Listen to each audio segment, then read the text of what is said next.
temas como que son las grandes dudas de la gente que aún tiene de salir, no salir a votar, y todas esas frases que se manejan en contra de los que sí queremos salir a votar, y que estamos en contra de López, pero pues ya hay mucha campaña atrás que quiere que no salgamos, que nos quedemos ahí viendo, esperando a ver qué pasa, cuando pues esto es un derecho que tenemos, es completamente legal, está en la Constitución. Entonces, no sé, Marco, empezamos con Marc, con Andy, con Alfonso, tú dirás. Yo creo que si nos hace favor Andy y Marc que vayan platicando un momento para que se vaya esto calentando motores, ya que Marc tiene mucha conocimiento y Andy pues está en Caracas. Bienvenido, Andy, muchas gracias por estar con nosotros. Andy Barreto es el coordinador de Vente Venezuela en Caracas y pues nos puede dar un punto de vista más objetivo y claro de lo que está sucediendo ahorita tanto en Caracas, en Venezuela, como lo que ellos perciben de nosotros aquí en México. Andy, adelante, buenas noches. Buenas noches, Marco, gracias por la invitación. Saludos a todos, a Maggie, a Alfonso, al señor Marc. Para quienes no me conocen, mi nombre es Andy Barreto, coordinador de formación política de Vente Venezuela, partido liderado en Caracas. Y ciertamente, bueno, la situación política en el mundo en general está ahorita muy compleja. En Venezuela, bueno, sabemos toda la realidad de Venezuela, que vivimos en un gobierno o estado fallido, acusado de manera internacional de crímenes de lesa humanidad, sospechoso de narcotráfico y otros delitos, y de paso aliado del gobierno de Vladimir Putin, cosa que puede traer consecuencias serias a nivel económico, tanto militar en este momento, pero a nivel económico está golpeando mucho más la ya destruida economía venezolana. De hecho, fíjate que Venezuela, siendo un país petrolero, no se beneficia del alza de los precios del petróleo porque la mayoría de nuestros socios son del bloque pro-Rusia y están siendo afectados por la situación. A nivel interno de Venezuela, bueno, vivimos en este momento en una burbuja económica que pareciera dar a entender que Venezuela como que se está arreglando, como que se está estabilizando la economía, cuando es falso. Cuando lo que se está viendo es el producto de todo el dinero que no pueden sacar, producto de las sanciones internacionales, de los bloqueos bancarios, lo están invirtiendo aquí para lavar Venezuela, de forma lavar, o sea, darle legalidad a ese dinero y luego volver a sacarlo como parte de comercio y dar a entender a nivel político y social que ha habido una mejoría y que las medidas económicas del gobierno han estabilizado la economía cuando es falso. La realidad de Venezuela es que sigue habiendo inflación, los sueldos que la gente no alcanza para nada, el sueldo mínimo no pasa los $10 y la calculada en dólares pasa los $1.500, $5.000, o sea, depende del nivel de vida que lleve la gente y depende de la región. No es lo mismo estar en la capital que estar en una de las provincias, uno de los estados donde ahí se evidencia más la escasez de alimentos y de productos, de servicios. ¿Cuánto menos? Hemos venido siguiendo con detenimiento los procesos de revocatoria, de hecho hemos hablado antes sobre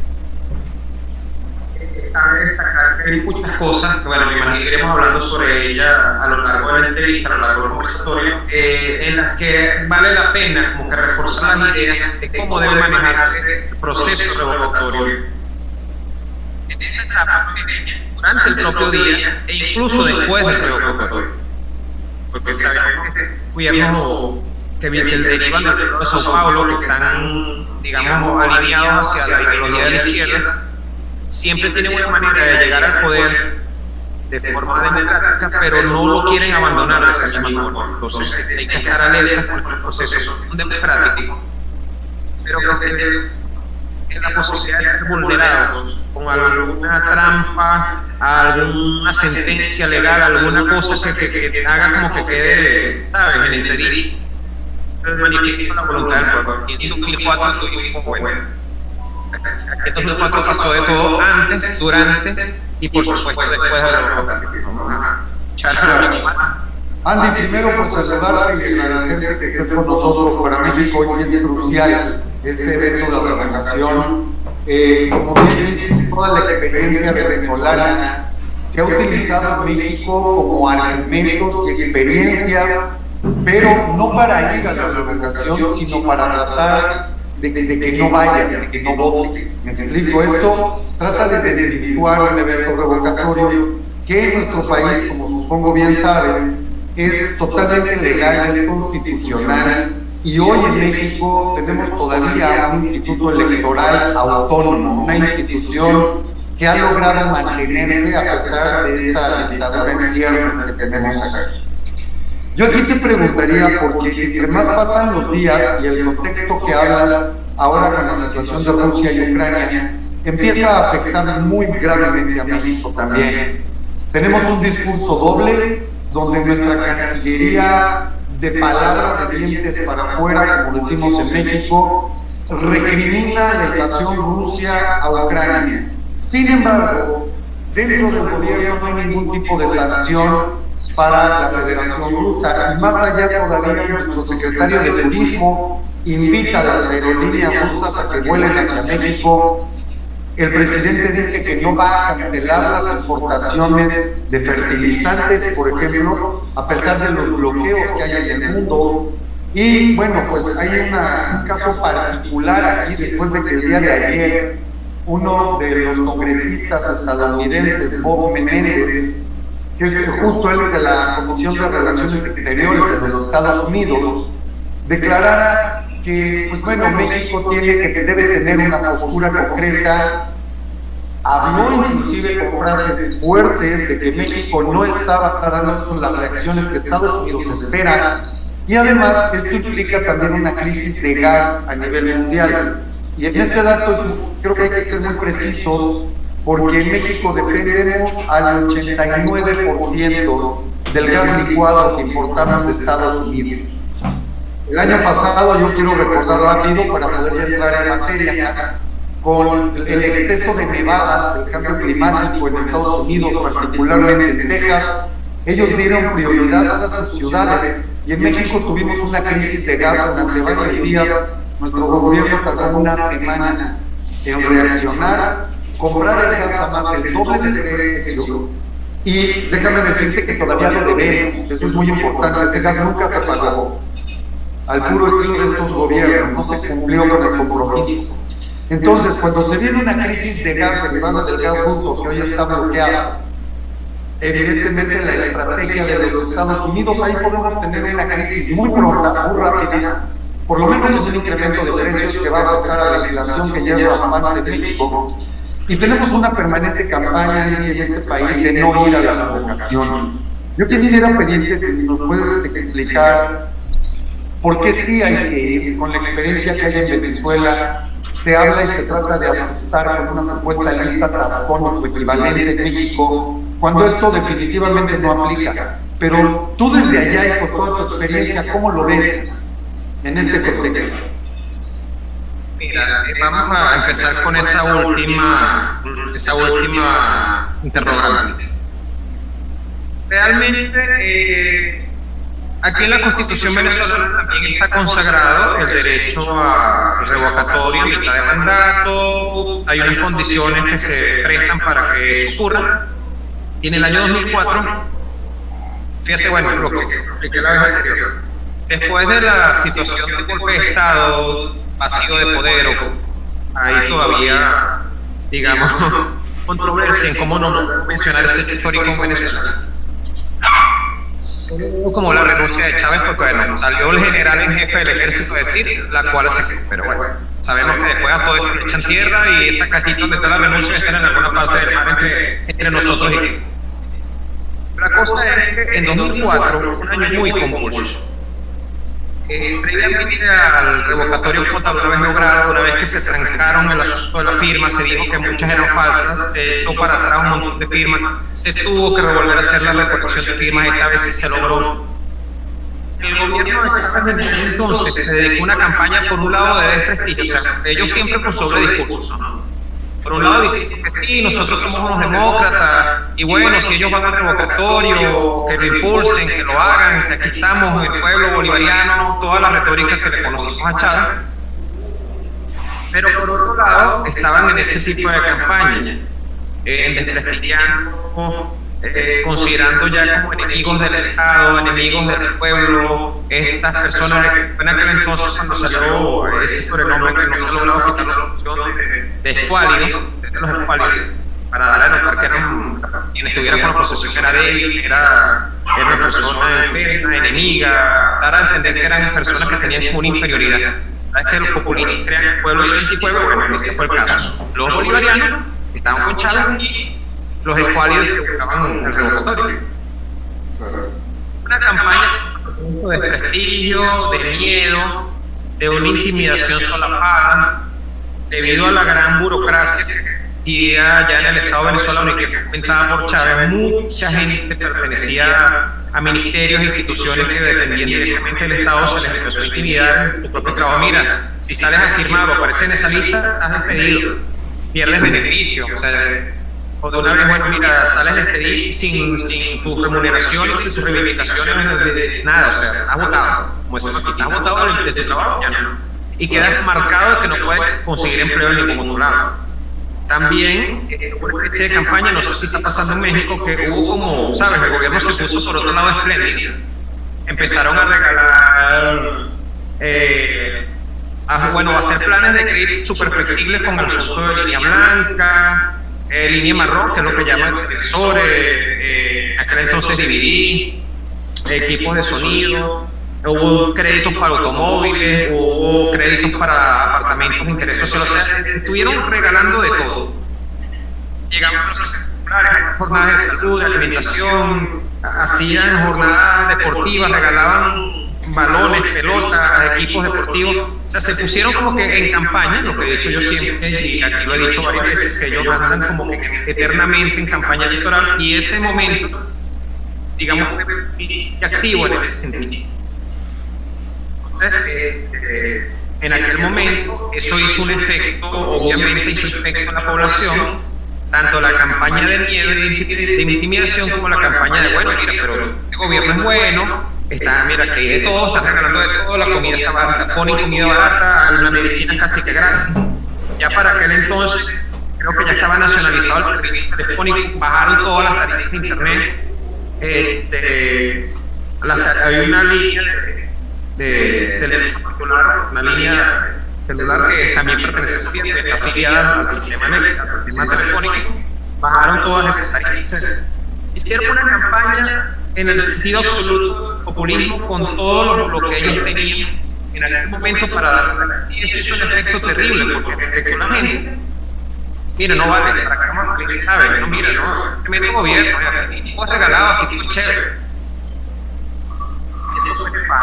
Entonces, te he dicho varias veces la frase histórica que cada día mexicano se convierte en esclavo. Hoy, 18 años después, prácticamente 18 años después, Venezuela está esclavizada, estamos en una situación terrible, que paupérrima. Tenemos una inflación, tenemos una libertad de moderado, tenemos la misma represión, pero ya no tan solapadas, tenemos grupos armados parapoliciales, paramilitares, a los que conocen en el mundo como colectivos, que el gobierno insiste en decir que son guardianes de la paz, que son jóvenes, trabajadores, líderes comunales y deportivos, que resulta que son delincuentes armados que andan por las calles patrullando y viendo que quien esté en contra del gobierno, de una vez amedrentarlo. Realmente nuestra preocupación con México,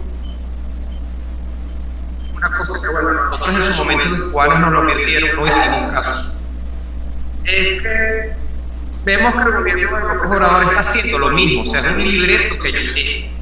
Por un lado, desprestigian a quienes están llamando a este proceso revocatorio con toda legitimidad, con toda justicia, o sea, con todas las razones incluso. Porque este hombre está llevando a México, mira, no solo es una mala posición diplomática, es una mala posición económica, una mala posición social, es el depauperamiento de todo su esquema social. Poco a poco van a ir reduciendo la educación, obviamente la economía, la escala social, de manera que todo el mundo quede como en estado de miseria, como que todo el mundo tenga que depender del Estado, y es allí cuando empiezan ellos a cerrar sus llaves. Entonces, por eso es importante que en este momento, si el mexicano, el ciudadano mexicano, tome conciencia de esto, reaccione y vaya y participe.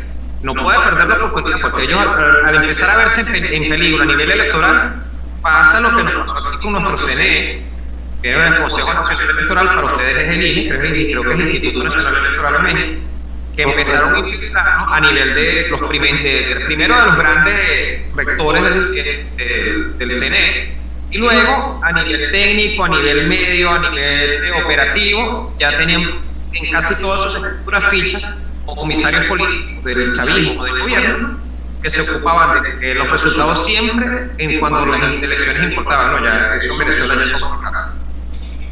Que siempre el resultado fuese favorable al gobierno hacia el cómputo de la máquina o de los escrutinios no diera favorable al gobierno. Claro, claro. Pues sí, en efecto, Andy, creo que lo que estás mencionando, y me queda claro, es un manual del Foro de Sao Paulo, que en México se ha ido paso por paso, y desde mi perspectiva, creo yo que ha avanzado más rápido aquí que lo que avanzó en su momento en Venezuela. Aquí el avance es tremendamente rápido y sin ningún tipo de oposición. Nuestros partidos políticos opositores, pues parece que están en un limbo, no reaccionan más que cuidándose las espaldas, y el pueblo de México sigue en una incredulidad y en una apatía que de verdad es apabullante, es tremendo. Todo lo que comentas aquí ya está sucediendo. Déjame decirte que en efecto la inseguridad, la cuestión social en México ya está en niveles jamás pensados. Tenemos más de 115,000 asesinatos dolosos en el país en 3 años. Esto es peor que cualquier guerra, la que tú me digas. El sistema de salud se destrozó completamente. Se reporta el día de hoy que en los primeros 3 años de gobierno quedaron pendientes por surtir 50 millones de recetas médicas. Nada más por parte del Seguro Social. Faltaría sumar todo lo que antes era el Seguro Popular, el ISSSTE y en fin, otras instituciones. Pero nada más del Seguro Social 50 millones. Imagínate la gravedad de este asunto. Somos el país en números reales con mayor fallecimiento por la pandemia. Se calcula de arriba de 750,000 personas. O sea, entre asesinatos dolosos y pandemia, estamos cerca de 1 millón de personas en 3 años de desgobierno. La inversión, la pérdida de inversión es histórica, la fuga de capitales es histórica, la desinversión, que eso ya implica vender activos por parte de las empresas, también es histórica, así como la fuga de cerebros también, en fin. La educación pues ya sufrió los ataques totales, diría yo, ya no iniciales. Hoy se va a incluir en los libros de texto a Fidel Castro, por supuesto al Che Guevara, inclusive a Hugo Chávez. Se eliminan por decreto las palabras que tienen que ver con desarrollo, con calidad, con eficiencia. La palabra eficiencia está prohibida en los libros de texto. El concepto sociedad de conocimiento también se prohibió en los libros de texto. Tenemos una Guardia Nacional que es un grupo paramilitar que opera en todo el país y que además para este año está la iniciativa de reforma para que pase a formar parte oficialmente de las Fuerzas Armadas. Y también está ya la reforma electoral para cambiar radicalmente la ley de nuestro INE, del Instituto Nacional Electoral, y que pertenezca también a una rama controlada por el gobierno, aunado a que los consejeros del INE, que son los directivos en nuestro caso, que han logrado mantener a este instituto todavía independiente y todavía operable, ellos terminan sus mandatos en menos de 1 año. Entonces tendrán que ser sustituidos y por supuesto esa sustitución será con gente a modo del gobierno. Por lo tanto el avance en México es tremendo, el avance en México es brutal. Con las declaraciones, hoy en la mañana Andrés Manuel López decía que él sí tiene un sueño bolivariano, literalmente lo dijo en su mañanera, para todo el continente y que va más allá. Él quiere ese sueño bolivariano, pero no nada más en Latinoamérica, sino que abarque hasta Estados Unidos y Canadá, a quien hoy, para cortar el comentario, le mencionó que tienen 200 años de historia en la cual se acostumbraron a respetar a los pueblos, a no respetar soberanías, a invadir a quien ellos quisieran, a ampliar el imperio, pero que van a tener que aprender a respetarnos. Y estos discursos a mí me parecen copiados del manual de Hugo Chávez.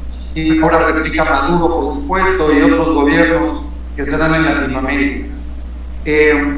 Se dan a conocer encuestas en esta cargada en contra de la revocación. Hoy varios medios que supuestamente son independientes publican encuestas donde, a decir de ellos, entre el 34 y 38% de la población es nada más la que pretende ir a votar, y es el único porcentaje que quiere que se vaya Andrés Manuel. Arriba del 60, casi 70%, dependiendo la encuesta, la casa encuestadora, según estos, quieren que se termine el gobierno. Esto se replica en los medios de comunicación masivos, televisión abierta y por supuesto todos los opinólogos y medios en redes sociales que tienen mayor impacto en nuestro país y que de hecho se ven en toda Latinoamérica, por cierto.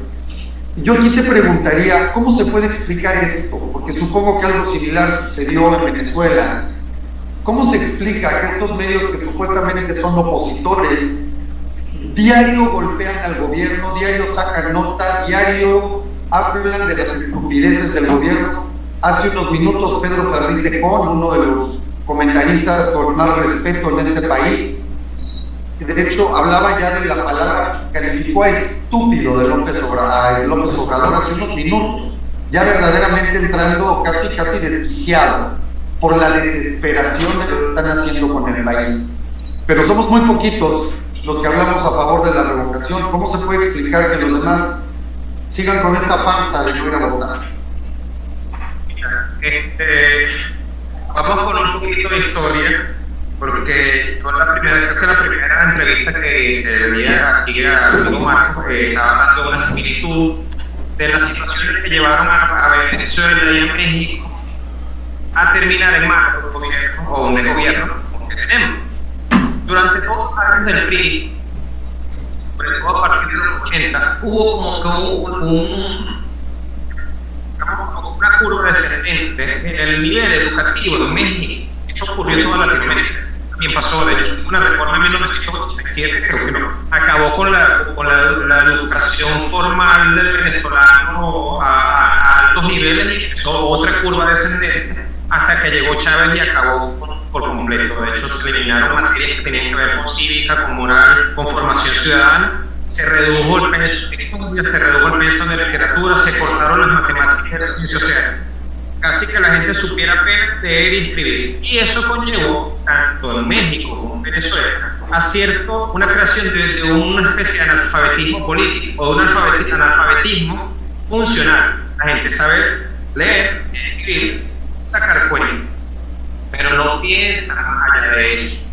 Saben leer, sacar cuentas, cuánto debo, cuánto gano, leer, mira la factura, y no tiene un peso que vaya más allá, realmente fue inducido.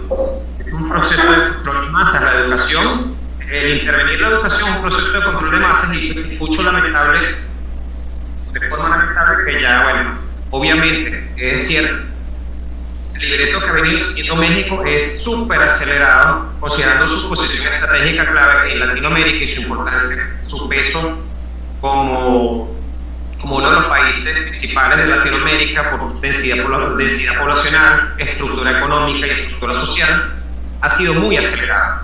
Entonces, este analfabetismo político histórico, más el acelerador que tiene López Obrador para establecer los planes y los libretos que vienen de los Unión Soviética. Eso viene solo el Foro São Paulo. El Foro São Paulo viene a ser, bueno, los soviéticos en el 92, sabiendo que había colapsado la Unión Soviética, vinieron a parar aquí y se trajeron todos sus mecanismos de control social, y es lo que han ido regando Latinoamérica desde entonces. O sea, ahí vemos, fíjate, no solo el discurso de López Obrador, no solo copiado de Chávez, lo mismo está diciendo Fernández de Argentina, lo mismo está diciendo Castillo ahí en Perú, lo mismo irá a decir en Chile, cuyo nombre llega en este momento se ve fue Perú. ¿Es eso mismo? Sí, Nicaragua también. No, bueno, Nicaragua es nuestra Corea del Norte. Nicaragua ya es una cosa vergonzosa. Así es. Sí, y lo mismo está ocurriendo en México, porque en México todavía, digamos que, bueno, a ustedes que les gusta tanto el fútbol, el balón está en el aire. O sea, la pelota, el juego estaba empatado, está ahí indefinido. ¿Qué es lo que pasa? Porque me pregunto, ¿pero hay medios de comunicación que digamos tienen una línea antigobierno, pero también apuntan, o sea, lanzan flechas hacia ambos lados? Aquí ocurrió que una cosa eran los periodistas y la opinión pública y la opinión de quienes estaban ciertamente en la calle recogiendo la opinión de la gente, de los ciudadanos, y otra muy distinta son los medios, los dueños de esos medios, los conglomerados económicos que probablemente tienen tratos con el Estado, tienen concesiones, tienen negocios, y que fuera de lo que sea la línea editorial de su cadena informativa, hay el interés económico subyacente que se mira, pues, como que dice, mira, tirar al gobierno, pero no tan duro. Pégale quedito, o sea, pégale en las costillas, pero no como los boxeadores, dale en el hígado, pero no le remates el rostro. O sea, pégame, pero no me dejes. Algo así, pégame, pero no me dejes. Entonces eso lo que hace es que confunde a la gente, eso le conviene, parte también de los mecanismos de izquierda. La gente con una claridad política termina por confundirse, desentenderse o simplemente apartarse. No, mira, eso es entre políticos que se maten entre ellos. Y eso está ocurriendo. No, vale, yo no entiendo. Un día hablan que sí, el otro día hablan que no, y mañana todos son amigos. Al final existe, subyace de la época del PRI, aquí en nuestro caso de la época de Acción Democrática, que todavía están vivos esos partidos, por cierto, son vampiros. Sí, importante, claro. De esa época subyace que en el día, en un Congreso Nacional o en la prensa o en dinámicas partidistas se decían de todo, y en la noche quien trabajase en restaurantes caros o en lugares de alto nivel los veía tomándose el whisky diciendo, oye compañero, bájale 2 a su disco porque me ofendió hoy, muertos de la risa. Y eso también está pasando, y esto está pasando en México. Para hacer un comentario sobre los partidos políticos en México, no están reaccionando no solo, primero porque están desgastados, no tienen una respuesta política eficiente sobre Morena, porque todos se convirtieron en movimientos electoreros. No hubo un proceso de formación que permitiera crear políticos en esta nueva generación que se pararan con un discurso sustentable frente a la agresión de Morena, quien también es una máquina electorera. Eso es una cosa que pueden aprovechar ustedes. Ellos son una maquinaria electoral, son un partido de izquierda, no tienen una formación, una profundidad. Fuera de López Obrador y sus principales voceros, no tienen quien defiende el discurso en la calle. Pero claro, los dueños de todo el sistema comunicacional tienen estos convenios y todo eso, y digamos su poder comunicacional masivo los hace voceros a nivel nacional, pero en la calle no tienen esa fuerza, y es allí donde pueden tener un hueco, un nicho que pueden tener como una asociación impulsante del revocatorio. Pasa que bueno, si se pone a confiar en partidos políticos tradicionales, está lleno ya de políticos viciados, políticos que mira, aquí en Venezuela tenemos que los políticos tradicionales o politiqueros, como les decimos aquí, tienen un dicho, bueno, que todo tipo de negocio o planteamiento que les hace, ellos preguntan, ¿cuánto hay para eso? ¿Cómo quedo yo ahí? ¿Y esto es legal? No, vamos a caer presos. Y en México, políticos latinoamericanos, nos damos cuenta que esto es inherente a todos los políticos de Latinoamérica, y en México, mucho, y no buena parte de esas estructuras de esos partidos políticos deben ser así. Le llegó López Obrador, le llegó la gente y preguntaron las 3 preguntas, y se las respondieron aparentemente. Por supuesto, sí, absolutamente. Además, cuando vemos que Morena es su supuesto partido nuevo del pueblo, pues más del 80% es de antiguos priistas y de antiguos políticos de esos partidos, que además han brillado por corrupción, políticos que tienen historiales que, bueno, son inconfesables, ¿no? Pero que de todas maneras son públicos. Entonces, esto es totalmente entendible, que la oposición esté así.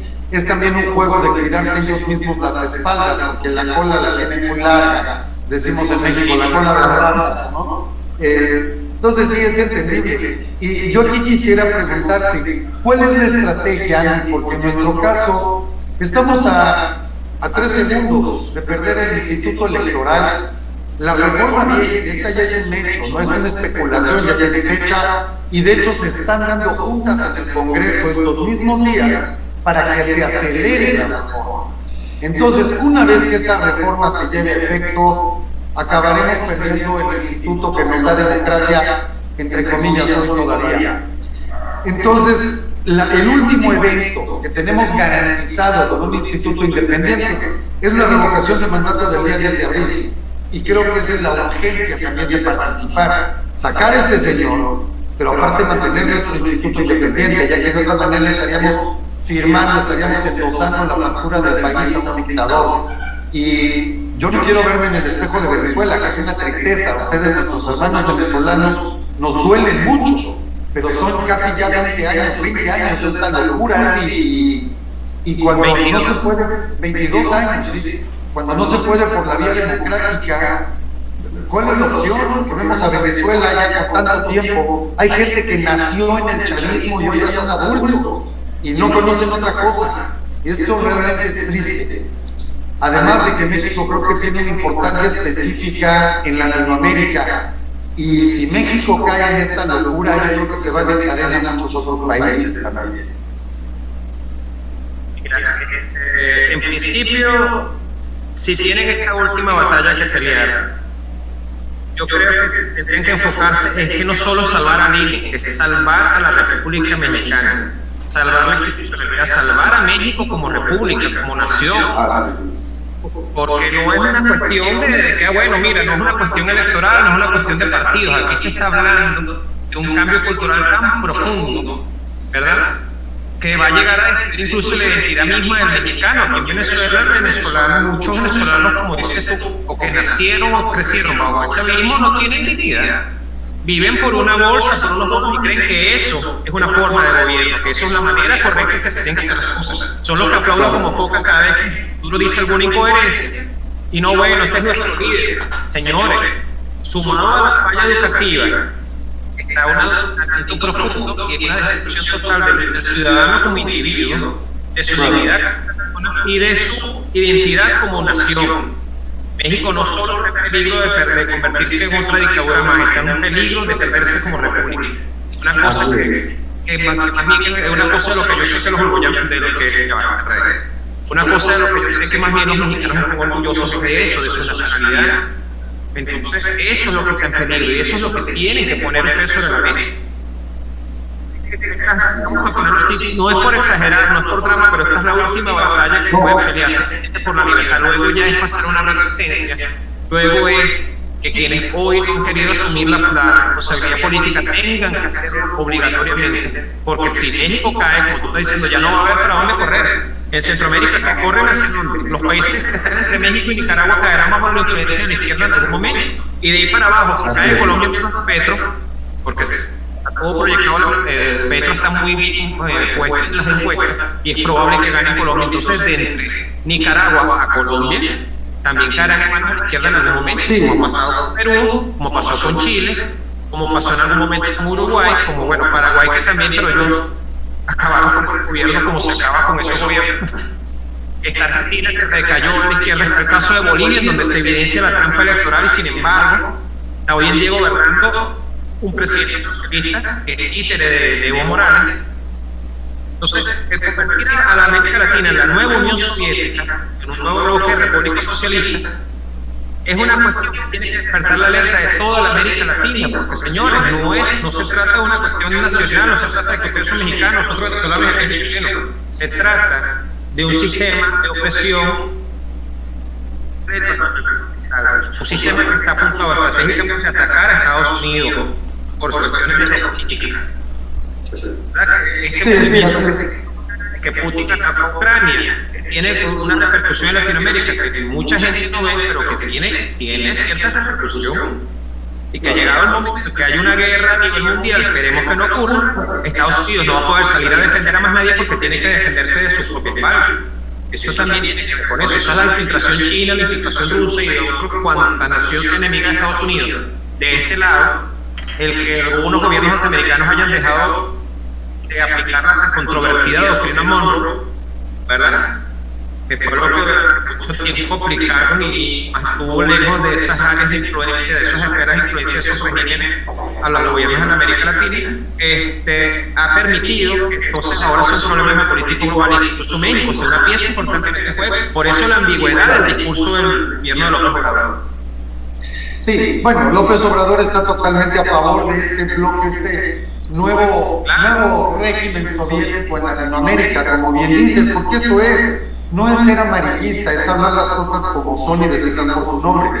Y hay un punto también que aquí, esto no lo habíamos contemplado, porque estamos apenas a una semana de la invasión de Ucrania, pero la realidad es que poco a poco esto va creciendo y la división del planeta en quienes están a favor y quienes están en contra cada vez se va viendo más evidente, y eso tendrá sus consecuencias. Hoy por hoy también la estrategia rusa con China para poder ahora privilegiar al yuan sobre el dólar. O sea, aquí va a haber dos bloques, hay dos bloques muy evidentes. Y si en Latinoamérica nos vamos con este bloque, que es hacia donde van las tendencias, nada bueno nos espera, mi estimado Ángel. Y en este tenor, yo quisiera preguntar, aprovechando que está Alfonso Ortega aquí con nosotros, porque Alfonso, tú te conectas desde Dallas, y ¿cómo se ve desde allá? ¿Cómo está la perspectiva desde allá? ¿Qué opina tanto mexicano y tanto latinoamericano que hay allá? Porque hay, bueno, una cantidad de migración grande, como bien dice Andy. Hoy México es una puerta, se puede ir hacia el norte para salir de estos regímenes, pero si México cae ya no hay para dónde correr. ¿Cómo se ve esto allá? Buenas tardes, Marc. Andy, un placer. Lástima que sean estas circunstancias. Nos hubiera gustado otro tipo de circunstancias más favorables, obviamente. Nuestro gran respeto y admiración a ti, que eres un gran luchador social. Pero bueno, la situación desde acá es complicada. Yo en lo particular conozco a mucha gente de Venezuela, acá en Estados Unidos, conozco a mucha gente de Honduras, de El Salvador.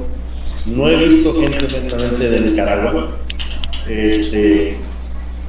Pero el tenor en todos es el mismo, es la falta de oportunidades en sus países, ¿sí?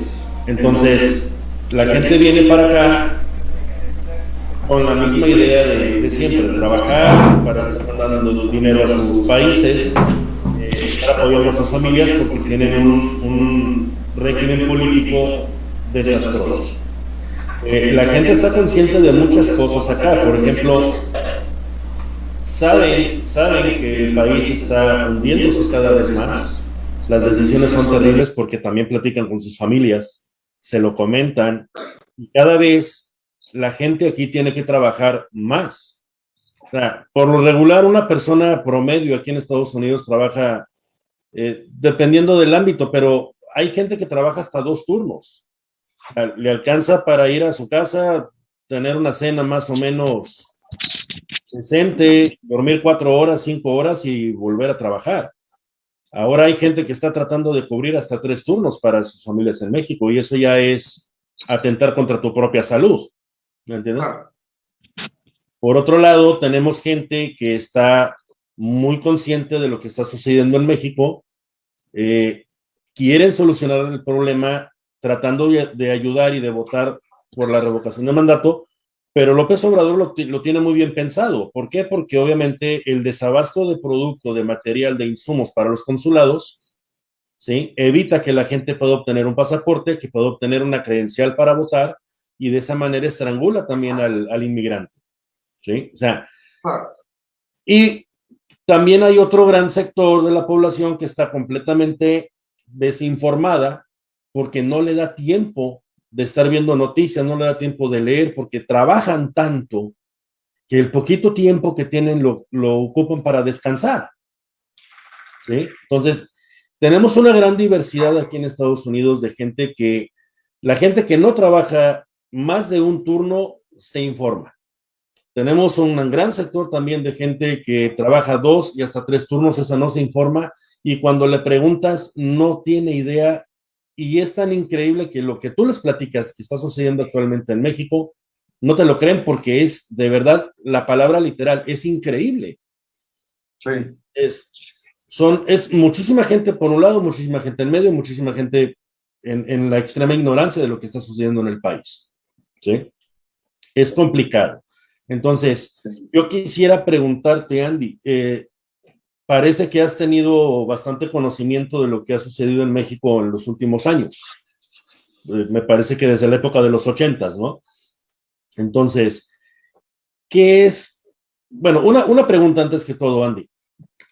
porque es lo que estamos viviendo ahorita en las redes sociales. Yo acabo de escribir un tweet, un hilo que tuvo bastantita aceptación, afortunadamente, y hemos convencido a algunas personas de que cambien de opinión, de que ya vayan a la revocación de mandato cuando estaban completamente negadas a ir, ¿no? Pero lo que yo explico en ese hilo es, tenemos un sector que no es la clase baja, sino más bien son los escritores, los pensadores, los literarios, los periodistas, que niegan completamente la efectividad e incluso la legalidad de la revocación de mandato. ¿Sucedió en Venezuela que el gobierno compró a ese sector para confundir a la gente? Creo que sí tenemos a Andy. Estás en mute, Andy, abre tu micrófono.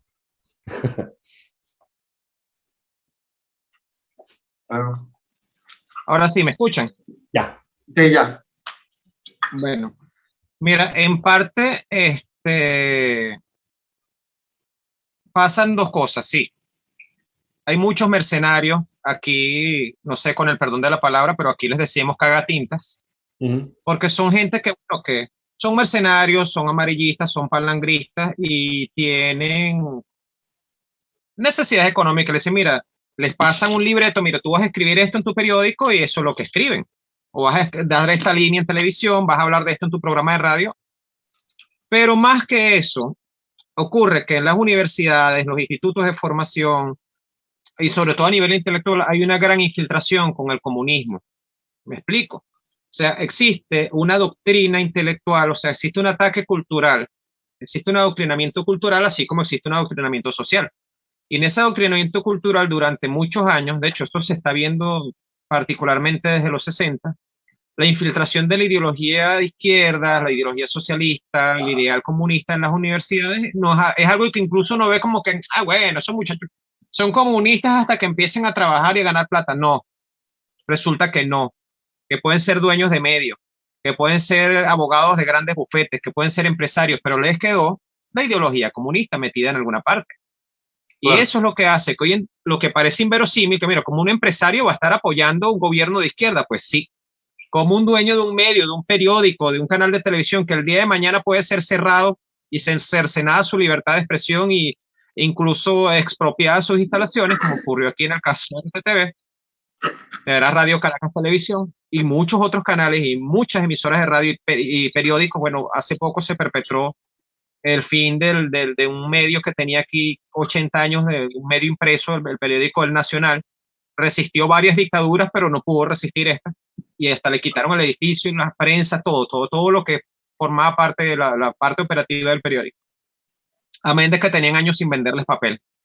Ellos forman parte como que una élite intelectual, una élite que se hace respetable dentro de la sociedad, un grupo de personas, oye, mira, si lo está diciendo el doctor fulano, debe ser cierto, si lo está diciendo el licenciado tal, debe ser cierto, si lo está diciendo el magistrado tal, debe ser, oye, mira, ese hombre es coherente, fue profesor de la universidad, fue jefe del Tribunal Supremo. O sea, se construyen una matriz de opinión con personajes relevantes de la sociedad que hasta ese momento no han mostrado su verdadera afiliación política y sirven para confundir a la sociedad de esa manera. Yo recuerdo que Jorge Rodríguez, que a quien ustedes conocen bien en México, en el momento en que él fue rector del CNE, precisamente en esta época del revocatorio de Chávez, él no se dio a entender o no se dio a reconocer como ¿sabes? Poca gente sabía que él en realidad era hijo de un hombre que participó en las guerrillas de los 60, que toda la vida fue de izquierda, que se formó dentro de las izquierdas revolucionarias universitarias y que aún siendo doctor, médico, psiquiatra y habiendo presidido algunos colegios médicos, habiéndose hecho una persona respetable ante la opinión pública, era un comunista descarado. Como lo es hoy en día, vicepresidente con un título que si se lo ponen en un carnet no le va a ir de aquí a aquí en el pecho, porque eso es la otra cosa, les encantan esos títulos rimbombantes, esas cosas que confundan a la gente. Vicepresidente del sector, no sé qué, una cantidad de títulos que la gente se queda, bueno, pero ya va. Esto es como nombrar un noble de la Edad Media, pero con una nueva retórica y una nueva narrativa, que eso es otra cosa que ellos buscan a través de estos grupos intelectuales. Cambiar la narrativa. Lo que tú me dices de las palabras es cambiar la narrativa. Y cambiando esa narrativa, inclina la opinión pública hacia uno u otro bando, y eso va direccionado, eso no es casual. Eso es parte de lo que llaman el sistema de propaganda, y eso no solo de los soviéticos, es de un personaje tan nefasto como Joseph Goebbels, ministro de propaganda del régimen nazi. O sea, esto no es cualquier cosa. Esto va en ese sentido.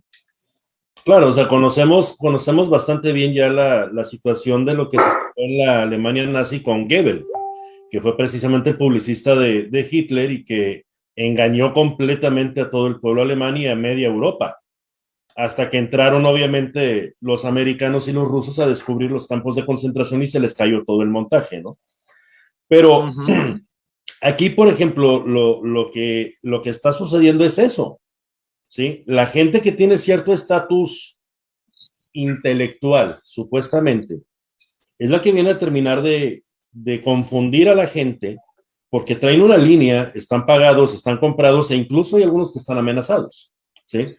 Ahora, ¿cuál es la problemática que ha habido históricamente en los países, sobre todo América Latina? Desde niño, desde que estás en la escuela, te enseñan a que eres un aprendido, te están enseñando, te están aprendiendo, y la mecánica ha sido siempre la misma. Tú escuchas, analizas, no analizas, escuchas y aprendes, y lo tomas como una verdad. No es el punto, como ha sucedido ya en otros países, como por ejemplo Japón, donde los enseñan a investigar y a analizar por cuenta propia desde que ya son niños. A pensar y a cuestionar. Exactamente. Entonces, esa es la parte que le ha faltado al latinoamericano en general. Entonces, escuchan, y como tú bien lo comentaste, lo dijo fulano de tal, que es una eminencia, tiene que ser cierto, y por ahí se van. Cuando yo lo he comentado en bastantes ocasiones, ¿de qué les sirven a todos estos intelectuales, pensadores, filósofos, y como les quieres llamar, los 4.327 libros que tienen en los libreros para estudiar historia y análisis políticos, con sus causas y consecuencias, si van a salir con que no es legal una revocación de mandato cuando es legal al 100%, ¿sí? Entonces terminan ellos convirtiéndose en unos vendepatrias, en unos traidores al país, y van a ser los responsables de la caída de un país como México. Y la gente que los está terminando de seguir a ellos se van a dar de topes en un futuro muy cercano por haberse dado cuenta de que también fueron engañados una vez más, ¿sí? Entonces, desde tu perspectiva, Andy, que es muy importante por la experiencia que desgraciadamente ya tienes, ¿qué es lo que tú ves que en México tenemos como ventaja ahorita? ¿Qué es lo que estamos haciendo bien y qué podríamos cambiar para que la gente se termine de dar cuenta de que esto tiene que ser el 10 de abril, que es el evento de revocación de mandato, que se inunden las urnas y terminemos con esto de una vez? ¿Qué es lo que tú opinas o qué es lo que tú has visto en México hoy en día? Mira, hay varias cosas. México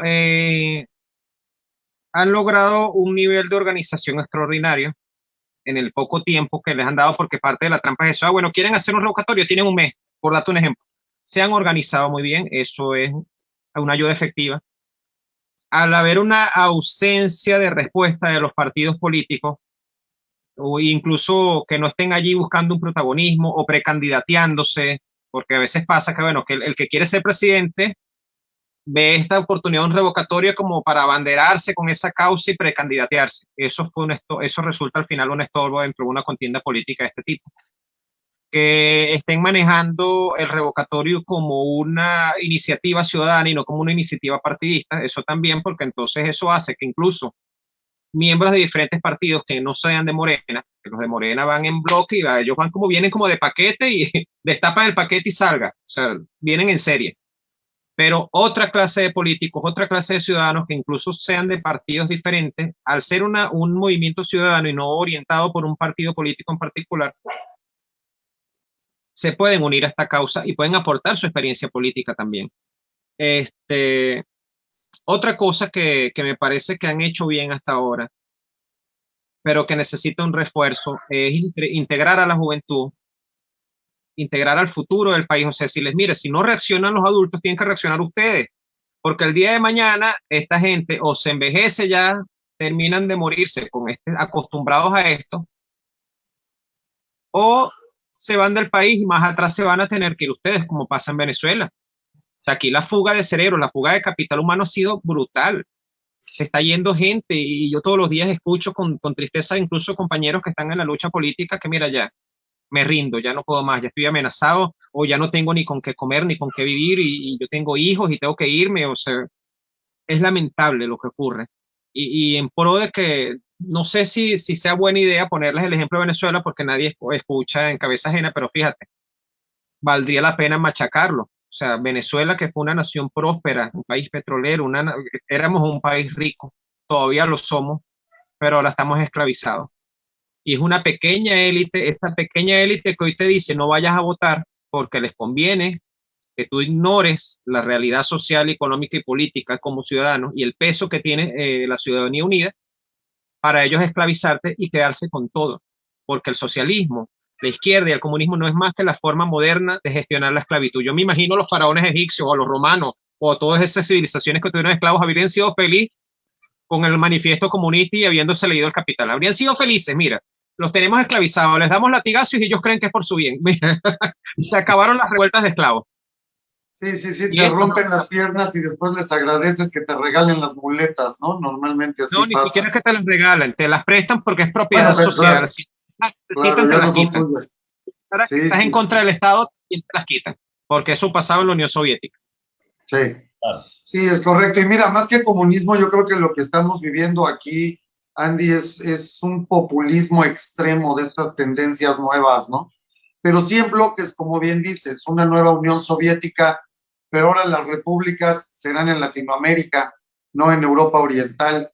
Y comentabas tú ahorita de la prosperidad de Venezuela, y a mí me brinca mucho porque en efecto, pues bueno, México no a los niveles de Venezuela o de Rusia, pero somos también un país petrolero, un país que ha vivido del petróleo por generaciones.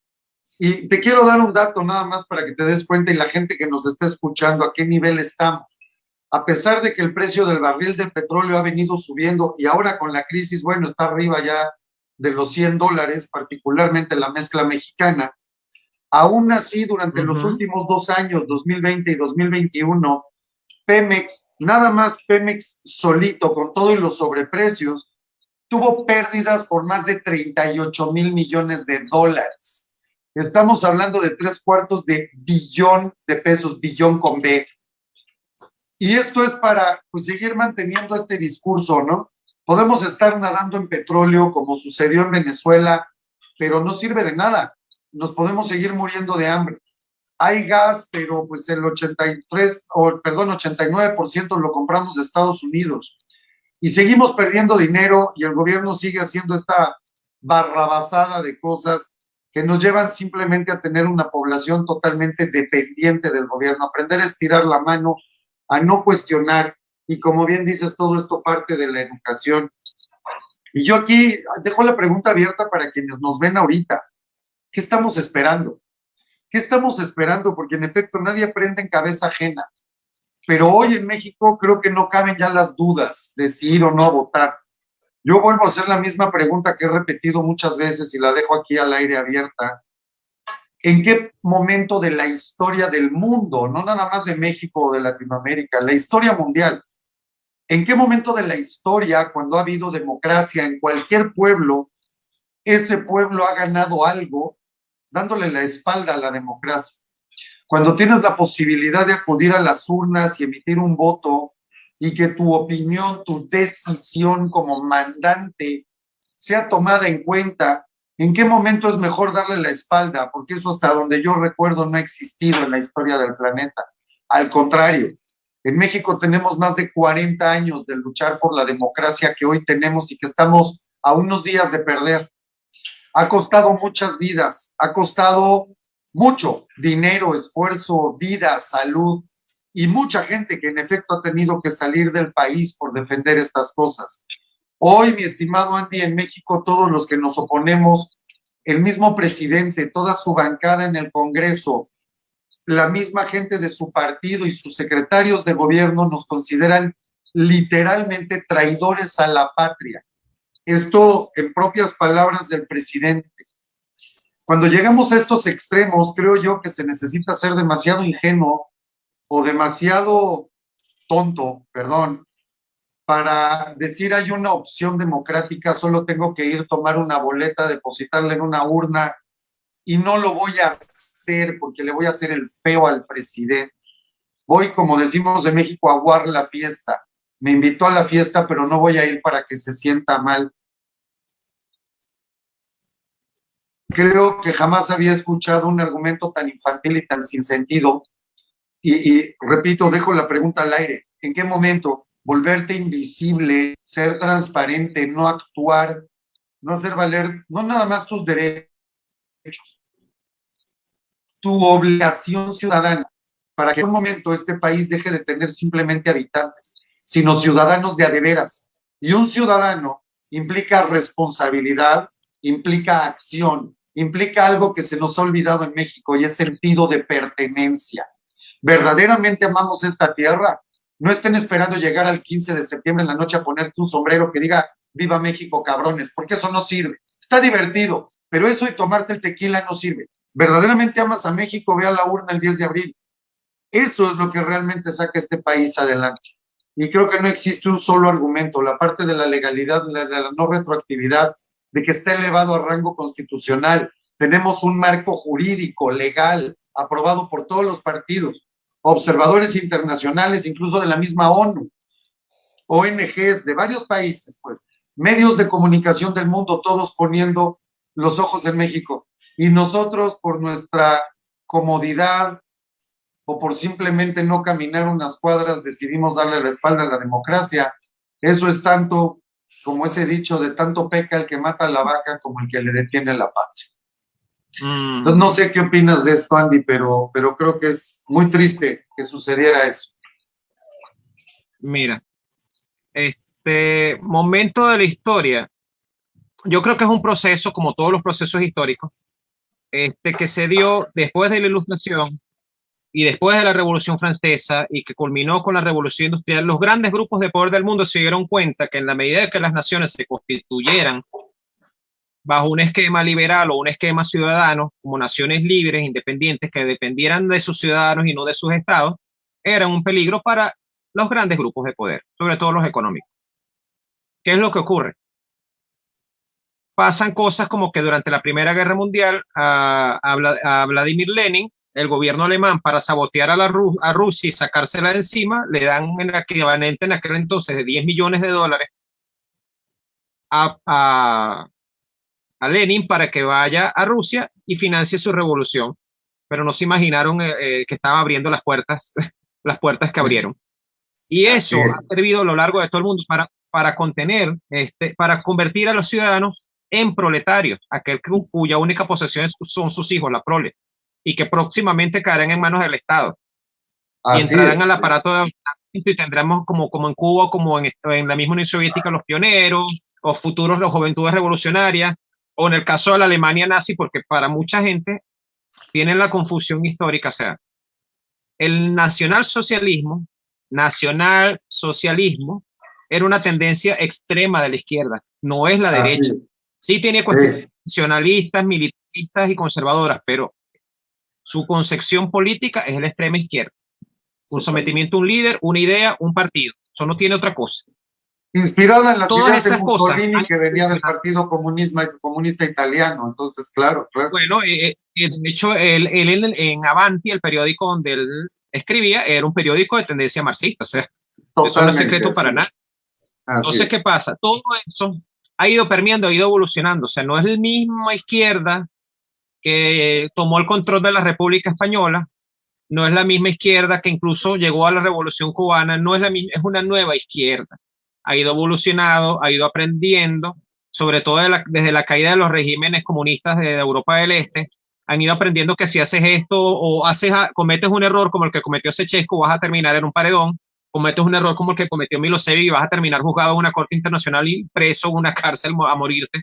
Han aprendido. Claro. Y todo ese aprendizaje y todo ese nuevo libreto se está aplicando aquí desde los 90 con el Foro de Sao Paulo. Y eso está pasando en México. Y ha pasado. Esa degeneración del pensamiento, digamos, la concepción del ciudadano como tal en sí mismo, o sea, el poder, lo que hablé hace rato, el poder real que tiene un ciudadano, y sobre todo que tienen 10, 15, 100, 1000, 100.000 ciudadanos unidos en una opinión, en una voz o en un consenso, es a lo que más teme un Estado totalitario o un Estado inclinado hacia la izquierda, porque su mecanismo de control es el control de las masas, el control del que hablamos hace apenas unos segundos. Un líder, un partido, un Estado. Y por supuesto un pensamiento que sea tajante a todo eso. Y para eso no puede existir la ciudadanía, ni puede existir el tejido ciudadano, ni puede existir algo que se salga de ese control. Claro. Porque si existe algo que se sale de ese control, corre en peligro, el absoluto peligro de que un día se les acabe, como quien dice, se les acabe el bochinche, como decimos aquí en Venezuela. Se les acabe la fiesta, se les ponga agua a la fiesta. Entonces no es no ir a esa fiesta por contrariar al líder, es darte cuenta quién es esa persona que tienes allí. O sea, López Obrador es un tipo que si no fuera presidente de México debería estar en una cárcel, y aún siendo presidente de México tiene que estar en una cárcel por todas las cosas que ha hecho, porque antes de llegar a la presidencia es un bandido, ya él fue expulsado de varios partidos, él viene de las filas del lado oscuro del PRI, saca la cuenta. Entonces, si tú sigues eligiendo, si tú como ciudadano no asumes tu responsabilidad histórica y política como ciudadano, porque un ciudadano tiene responsabilidad política, tiene que entender primero lo que eso significa y luego ejecutarla, va a pasar esto, la gente siempre va a elegir a los malos, siempre va a elegir, bueno, fulano es ladrón, pero es el único que se lanzó concejal, o es el único que conocemos de entre todos esos malos. No, es un ladrón, igual no tiene que ser electo. Nueva gente tiene que ejercer un liderazgo, de repente un comerciante conocido en una zona y que tenga conocimiento y manejo político, mira, puede lanzarse a concejal, a alcalde, a un grupo, un presidente de una cámara de comercio, de una cámara, de algún colegio, de algún gremio, puede lanzarse a gobernación. El consenso de varias personas de esas pueden elegir un candidato presidencial y llevarlo a la presidencia, pero es la parte decente de la sociedad. Mientras los pueblos de Latinoamérica, no es solo el caso de México, siguen eligiendo a los bandidos, sigan eligiendo, bueno, lo expulsaron de aquel partido por ladrón, pero se vino a este partido y tiene otra ideología. No, sigue siendo un ladrón, pero con una franela diferente, con un color diferente. Antes era anaranjado, ahora es amarillo. Siempre va a pasar esto mismo y siempre vamos a tener un López Obrador, siempre vamos a tener un Pedro Castillo, siempre vamos a tener un Maduro, un Chávez, siempre vamos a tener un Kirchner, un Fernández. Siempre vamos a tener un desgobierno a las puertas, acechando a la ciudadanía para destruirla, porque el objetivo es destruir cualquier mecanismo pensante, cualquier tejido pensante que pueda elevar a la sociedad hacia donde debería funcionar y no hacia la opresión y hacia el fin de la república y la libertad. Bueno, coincido. Alfonso, ¿cómo ves esto? Pues muy preocupante. Mira, yo creo que la situación actual del país es muy, muy favorable en el sentido de que el INE no está tomado por el gobierno todavía. Sigue siendo ciudadano. Y lo he comentado más de una vez. El INE y la revocación de mandato que tenemos el 10 de abril es el último bastión democrático que tenemos. Sí. Si no lo aprovechamos, vamos a perder el país por muchas décadas. Yo recuerdo, mira, yo nací en el 71 y yo estoy viendo política desde los 5 años. Desde el 76, yo me acuerdo de López Portillo, del famoso defender el peso como un perro. Y a los 5 años yo me asusté de esa frase y después vino lo que tenía que venir y desde entonces he estado viendo. Los ciudadanos tenemos que dar un gran salto de madurez social y política. Tenemos que salir a las calles para votar. Tenemos que salir a expresar nuestro deseo porque es una situación legal lo que tenemos enfrente de nosotros, que es la revocación de mandato. El ciudadano tiene que empezar a involucrarse más en la política, no nada más salir a votar cada 6 o cada 3 años para alcaldes o gobernadores o presidente y dejarlos hacer lo que quieran. Y también tenemos que empezar a analizar cuáles son los mensajes que nos empiezan a dar ciertos actores políticos. ¿Por qué? Porque yo de López Obrador sé perfectamente para dónde iba desde el famoso, no sé si Andy, ¿tú te enteraste cuando estaba Fox de presidente, el famoso comes y te vas, que le hizo a Castro? Me suena. Ok, el coma si te va está bien. Había una cumbre, no me acuerdo si era la cumbre interamericana.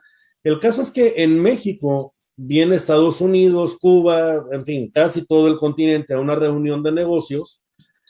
Fox no quería que Castro le hiciera ruido con, creo que estaba Bush en ese entonces. Quiero platicar con él, mira, come si te vas. Y el Castro le dijo, sí, hombre, no te preocupes, yo como y me voy. Lo graba, porque eso fue una llamada telefónica, lo graba, lo exhibe, lo deja para el arrastre a Fox a nivel imagen internacional, pero al día siguiente de esa llamada y de que se expuso en todos los medios el famoso come si te vas, López Obrador se fue a Cuba a pedirle perdón a Castro.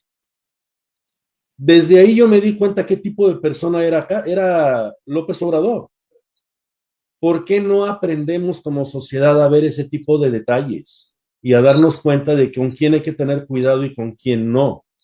En campaña se cansó de decir al diablo con sus instituciones y nadie le hizo caso, al contrario, al diablo con sus instituciones y todo el mundo, ¡ah! Por favor, las instituciones es lo único que te puede defender a ti como ciudadano en un país tan autoritario como lo que tenemos ahorita. Entonces, la gente sí ha sido ignorante políticamente hablando porque, volvemos a lo mismo, no están acostumbrados o no estamos acostumbrados a analizar. Seguimos aprendiendo, según nosotros, de lo que escuchamos. Entonces, desde mi punto de vista es escuchar, ok, escucho, tomo lo que me sirve, lo que no entiendo y no me queda claro, lo investigo. Esa parte no la tenemos en América Latina y tenemos que empezar a hacerlo. Hoy parecería ya muy tarde, pero tenemos todavía una última oportunidad. Creo que tocaste, perdón, un punto muy importante y es primero, lo paulatino. Creo que aquí nos está pasando algo como en aquel ejemplo que se pone de la rana en la olla, ¿no? Vas incrementando la temperatura poco a poco hasta que llega un momento en que hierve y la pobre rana nunca se enteró. Así es. Y está pasando algo similar, ya nos acostumbramos a escuchar una sarta de aberraciones todos los días y de amenazas, de insultos, que ya nos hace hasta chusco. Es impresionante cómo hasta las muertes, tanto asesinato en México, ya dejan de llamar la atención. Ya sabes que tienes pues más de 100 diarios y no pasa nada. Tenemos más asesinatos aquí en nuestra paz de Obrador que en la guerra de Ucrania, ¿no? Increíblemente. Pero yo creo que aquí lo que decías tú es muy importante, Alfonso, porque hablabas de que tenemos que escuchar. Y yo creo que aquí el mensaje es tremendamente claro. Cuando tienes un presidente que pone en la pantalla, en la mega pantalla esa que tiene allá en la mañanera, el encabezado de un diario con una masacre y el señor voltea y se ríe, cuando tienes cientos de miles de muertos por la pandemia y el señor se ríe, la tragedia de la línea 12 y por tercera vez aplazan la audiencia y no hay culpables, cuando todos los casos de corrupción de su familia son públicos y en video y el señor se ríe, saca un pañuelito blanco, cuando hoy el mundo se está dividiendo en dos partes, o bueno, 3/4 partes de un lado y una del otro, y nuestro principal socio comercial, la frontera más transitada del mundo, que es nuestra frontera con Estados Unidos, el bloque de comercio con mayor poder adquisitivo del mundo es Estados Unidos, Canadá y México, y el señor le da la espalda y voltea a ver a Rusia, y creo que para mí el clímax es la guerra en contra de la libertad de expresión, porque esto habla del autoritarismo, habla de esta psicopatía que tiene hoy este tipo, y llegar al extremo de llamar a cualquiera que esté con otra idea que no sea la de su cuarta transformación, llamarlo traidor a la patria. Yo creo que esto ya no son focos rojos, ya es alerta máxima. Es como cuando escuchamos las alertas, desafortunadamente, en ciudades que van a ser bombardeadas, ¿no? Yo creo que es una alarma a ese nivel. Ya no tenemos que ser expertos políticos, ni tenemos que analizar mucho, ni tenemos que irnos tanto a profundidad. El mensaje de diario, el mensaje que está por encima de todo, es suficientemente burdo, es demasiado claro para que entendamos que tenemos que ir a hacer lo que sea, que en este caso es una urna, para terminar con este gobierno, antes de que, como bien dices, lloremos por décadas una dictadura de este tipo, que además es evidente. Las declaraciones para sus intenciones de una nueva constitución de su propia voz, no son interpretaciones, están los videos, sus declaraciones para el sueño bolivariano, en fin, y lo que pasa todos los días. Señores, México no está acostumbrado a esto. Y yo a ti que nos escuchas y a todos los que nos escuchan es lo que les digo, esto no es México. México no quiere esto, tú tampoco lo quieres. Dejemos de cuestionar si vale o no la pena. Hoy es la mejor herramienta que tienes legal, constitucional, que todavía está vigente en la Constitución, por cierto. Digan lo que digan otros comentaristas. Hay que ir a las urnas. Esta pesadilla tiene que acabar ya. Y hay una frase horrible, pero dicen por ahí, no vayamos a llorar el día de mañana como niños, lo que hoy no supimos defender como hombres. Y eso quiere decir simplemente tu credencial y salir a una urna. Es así de sencillo. Así es. Andy, yo quisiera hacerte una pregunta, tú que obviamente estás allá y lo estás viviendo y has visto a la gente más desafortunada. Hemos visto imágenes muy graves, muy desgarradoras de gente buscando comida en la basura. Pregunta, Andy, ¿cuál es el índice de pobreza ahorita en Venezuela? ¿El índice de pobreza o el índice de miseria extrema? Porque Claro. realmente ha venido siendo un asunto progresivo. Uh-huh. A medida que ha ido decayendo el sistema, a medida que ha venido decayendo el sistema económico nacional, ha ido en aumento la cantidad de pobreza y quienes ya estaban en niveles de pobreza han caído en la miseria extrema. Lo que decía el amigo Mar anteriormente es parte de la normalización de la barbarie. Exacto. Sobre esas personas sobre las que acabas de preguntar, aquí el régimen llegó a decir desde la época de Chávez, porque ya en ese entonces había, y más ahora con Maduro, que esos eran agentes de la CIA, agentes pagados por la CIA para disfrazarse de mendigos y meterse en los basureros a desprestigiar a la revolución bolivariana. Yo hace unos cuantos años trabajé en un mercado popular, o sea, en un mercado, bueno, es un mercado mayorista que es como que el que surte de víveres a toda Caracas y de hortalizas y de carne, o sea, productos cárnicos. Es un mercado mayor de Caracas. Ajá.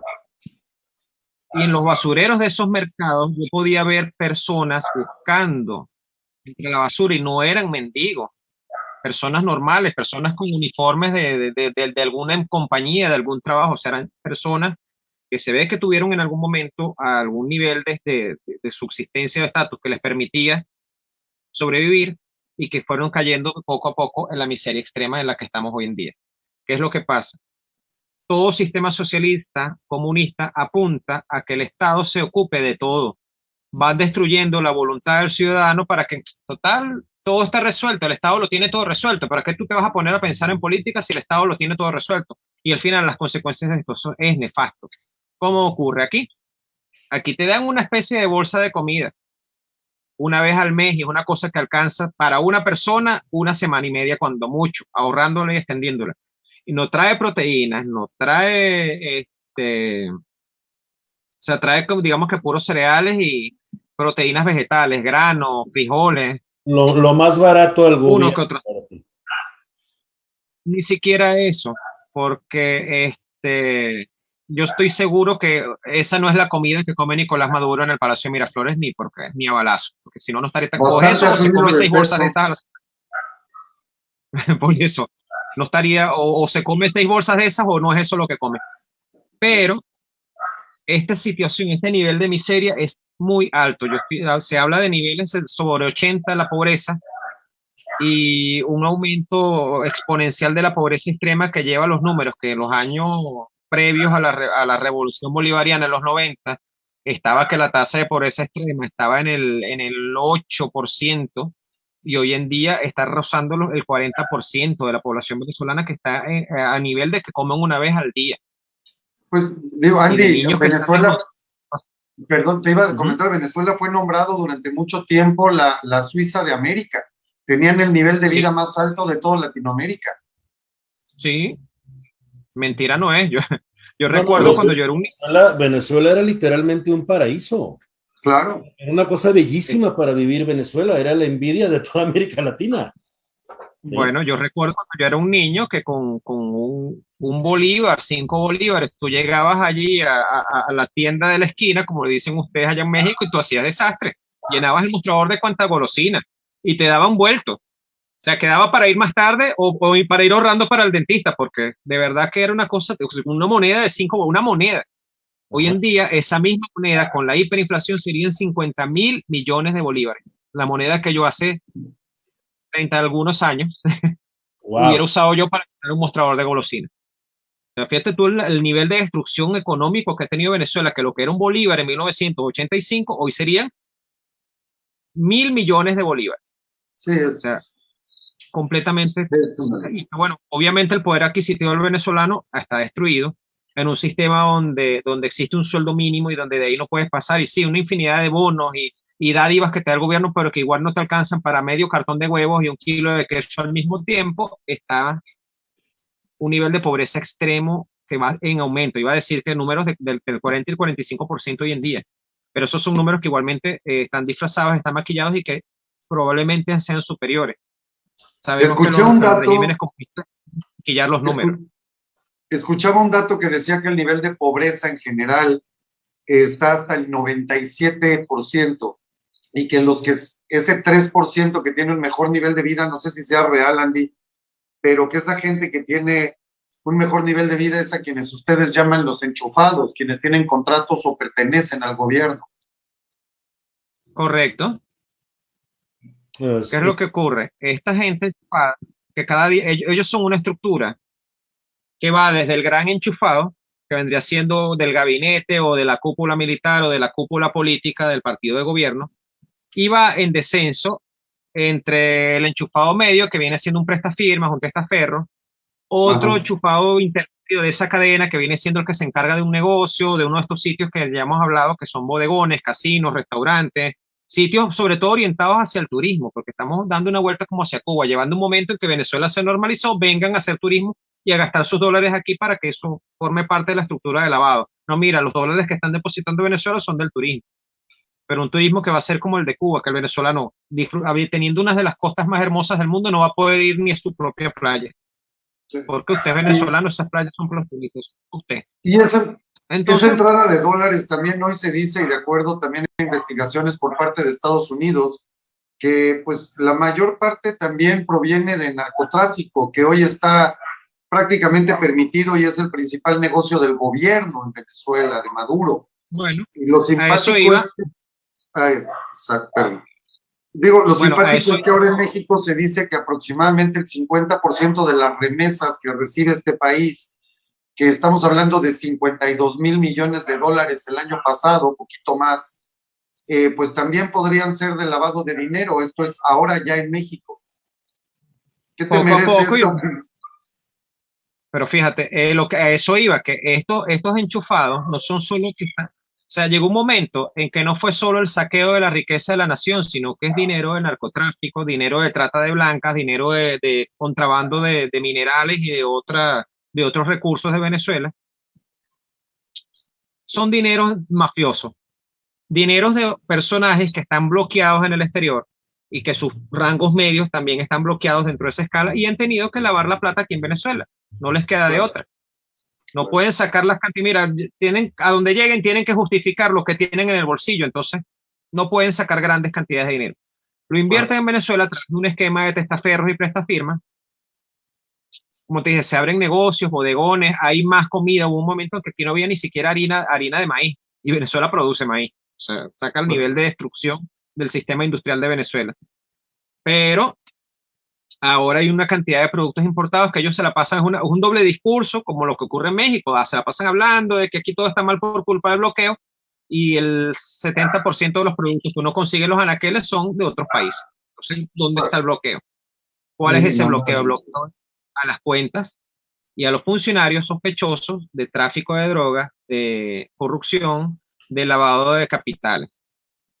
Pero eso es un tema que, por cierto, es muy álgido aquí en Venezuela porque La campaña del régimen o del gobierno es que Venezuela se arregló, que todo está bien, y nosotros aquí en la calle sabemos qué es esto, que es el dinero que no han podido lavar afuera, que están lavando aquí en Venezuela y que es lo que da cierta estabilidad y flotación económica, pero igualmente el ciudadano está en un nivel de pobreza extremo.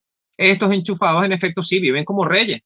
Lo cómico es que son los mismos que salen en televisión a hablarte de socialismo, de igualdad, de justicia social, de revolución del pueblo, y tú los ves andando en camionetas Homer, en Mercedes-Benz, los ves comiendo los restaurantes más caros, que bueno, de los cuales son ellos dueños, tomando whisky de 12, 18 años, comiendo en una sola cuenta, en cualquier restaurante le tiran al mesonero $100 de propina, cuando en ese mismo restaurante, en el basurero ahí en la acera, hay niños comiendo la basura.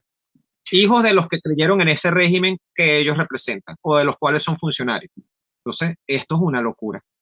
Así Y el es. no haber hecho esto en 2004, el no haber ido en su momento a sacar a Chávez todavía dentro de la cosmovisión populista y mesianista que teníamos sobre Chávez, porque Venezuela tenía una visión mesianista, que llegó el hombre que iba a arreglar Venezuela, que así es que se gobierna, y todavía eso es un eslogan del gobierno. Caímos en esto, caímos a que nuestros hijos o están comiendo de la basura, los más pequeños, o los adolescentes jóvenes están vendiendo caramelos en un semáforo en cualquier capital suramericana, y los que ya son profesionales o que ya tienen un nivel técnico superior, están trabajando subpagados, mal pagados, como ilegales, maltratados, asesinados nuestros muchachos, violadas nuestras muchachas en otras ciudades, en otros países de Latinoamérica. Esa es la consecuencia de que los que no fueron en aquel entonces, hoy lloran a sus hijos en otros países. Hoy se lamentan y maldicen al gobierno, pero ya va, tú tuviste la oportunidad de ir a votar y te fuiste para la playa. No, vale, qué fastidio, están en una cola ahí votando, que se arreglen los políticos. Lo que dijimos hace rato, en el momento en el que cada persona asuma su responsabilidad política seriamente, es allí donde empiezan a caer las tiranías. Pero ellos están orientados, todo su sistema educativo, comunicacional, social, esa farsa de los programas sociales, todo eso está orientado a sacar a la gente de este pensamiento crítico o de este análisis crítico a nivel político, a nivel incluso de sentido común, y llevarlos a idiotizarse, a evadirse y a salirse de sus responsabilidades políticas. Pero las consecuencias son estas: la pobreza extrema, la represión, el fin de la república, el fin de la institucionalidad, el hambre. O sea, es una cosa que tienen que considerar en México y en toda la América Latina, porque lo estamos sufriendo, y en México no tardará en ocurrir, porque tal cual como dijimos hace rato, este señor tiene el pie puesto en el acelerador, y sabiendo que ya él es una persona mayor, incluso ya debe estar proyectando un sustituto, un heredero del legado y toda la cosa de su sueño bolivariano. Porque en México no saben que aquí nosotros, los que seguimos un sueño bolivariano, querramos o no, o llevados por una mayoría democrática o no, el sueño bolivariano es una pesadilla comunista. No tiene otro y además un sueño bolivariano que está totalmente desacreditado, porque no es realmente lo que decía Simón Bolívar, ¿no? Nada que ver. Y mucho menos como terminó Simón Bolívar sus días, totalmente arrepentido y decepcionado de lo que pasaba en Latinoamérica. Pero yo aquí quisiera plantearte nada más algo, no sé cómo estamos de tiempo, pero quisiera plantearte algo antes de que se nos acabe el tiempo, que la verdad desconozco cuánto nos queda. Pero quisiera ponerte esto. En México hoy la ley de revocación de mandato está en la Constitución, se elevó a rango constitucional, es totalmente legal. Para evitar cualquier confusión, todavía se puso un artículo transitorio que habla de la no retroactividad y donde se deja claro que aplica para este gobierno. No se cuestiona la elección de 2018 donde ganó Andrés Manuel, sino el desempeño de su gobierno a la mitad de esta administración. Tenemos un instituto electoral que todavía es independiente. Los mexicanos, en México, nuestro sistema electoral es de los mejores del mundo. De hecho, se ha exportado este mismo sistema electoral por lo confiable que es. Vamos a tener observadores internacionales de todo tipo, prensa internacional, en fin. A lo que voy es, con todo esto, y hoy que pues paz social no tenemos, pero a final de cuentas sí puedes llegar a una urna. Puedes ir a una urna, puedes votar. ¿Tú encontrarías, Sandy, algún argumento para no ejercer tu derecho? como lo están diciendo tantos medios y tantos supuestos politólogos y especialistas. No vayas a votar, es una trampa. ¿Tú podrías encontrar en dónde está la trampa en México con este evento revocatorio? Mira, he sabido que invocan eso de que esto es una trampa. En parte utilizan la experiencia venezolana porque he llegado a escuchar eso. Mira, no vaya a pasar lo mismo que en Venezuela, que entonces Chávez se eternizó en el poder. No, ya va. Aquí lo que pasó fue eso, lo acabo de decir. La campaña, y lo dije al principio, la campaña de descrédito, la campaña digamos, de evasión del régimen o de Chávez en su momento funcionó. En vez de ir a votar, la gente se fue con el carro nuevo que les dieron del crédito. La gente se fue, estaban pintando el apartamento que les aprobaron en el crédito. La gente se fue a la playa con un dinero que les regalaron en bonos. Mira, no vale, ¿qué? Vamos a estar yendo a sacar Chávez y me depositaron, me apareció en la cuenta del banco tanto, del Banco Central, del Banco de Venezuela, los bancos que estaban ya en control del gobierno. Unos bonos, vámonos de rumba, vámonos de fiesta. Vamos a estar votando en contra de ese señor. Total, eso es un rollo político, eso no es asunto nuestro. Y las consecuencias fueron eso. O sea, nos pusieron como que una cortina de humo y cuando despertamos, estamos ya bajo la bota. Es un argumento. O sea, que no ves esa trampa en México, porque aquí, bueno, están inclusive adelantando los pagos de pensiones que este gobierno, por supuesto, incrementó. Están incrementando y adelantando también los pagos a lo que se llama Jóvenes Construyendo el Futuro, Sembrando Vida, todos estos programas de compra de voluntades. Les van a regalar de todo. Aquí, bueno, no podemos decirlo, pero si usted pedía de aquello, también se lo daban. Sí. En ese momento el gobierno fue espléndido, de verdad espléndido en el sentido que el gasto público con el dinero de tus impuestos le regalaron de todo a todo el mundo. Eso es otra cosa que la gente no tiene en cuenta, que todo lo hacen con tu propio dinero. Y eso empobrece a la nación. El que contrata un empleado público además empobrece a tu nación. Pero eso ya es otra cosa más densa de explicar. ¿Qué pasa? La cosa es que ellos, en su momento aquí en Venezuela funcionó la trampa. Mucha gente no acudió, mucha gente fue indiferente. Funcionó lo de la lista del miedo, gente que en su momento firmó, pero al momento de ir no fueron a ejercer el derecho al voto. Y todo eso para nada, porque al final sí, ya empezó el régimen chavista a darse cuenta de que corría en riesgo electoral y empezaron a infiltrar. México todavía tiene la ventaja de que su INE está como una unidad autónoma, como un organismo autónomo. Claro. Nosotros teníamos eso ya consagrado en la Constitución del 99, o sea, no fue una ley electoral, no, ya eso, el provocatorio se entrampó Chávez porque él pensó que eso nunca lo iban a aplicar y resulta que, sí lo aplicaron.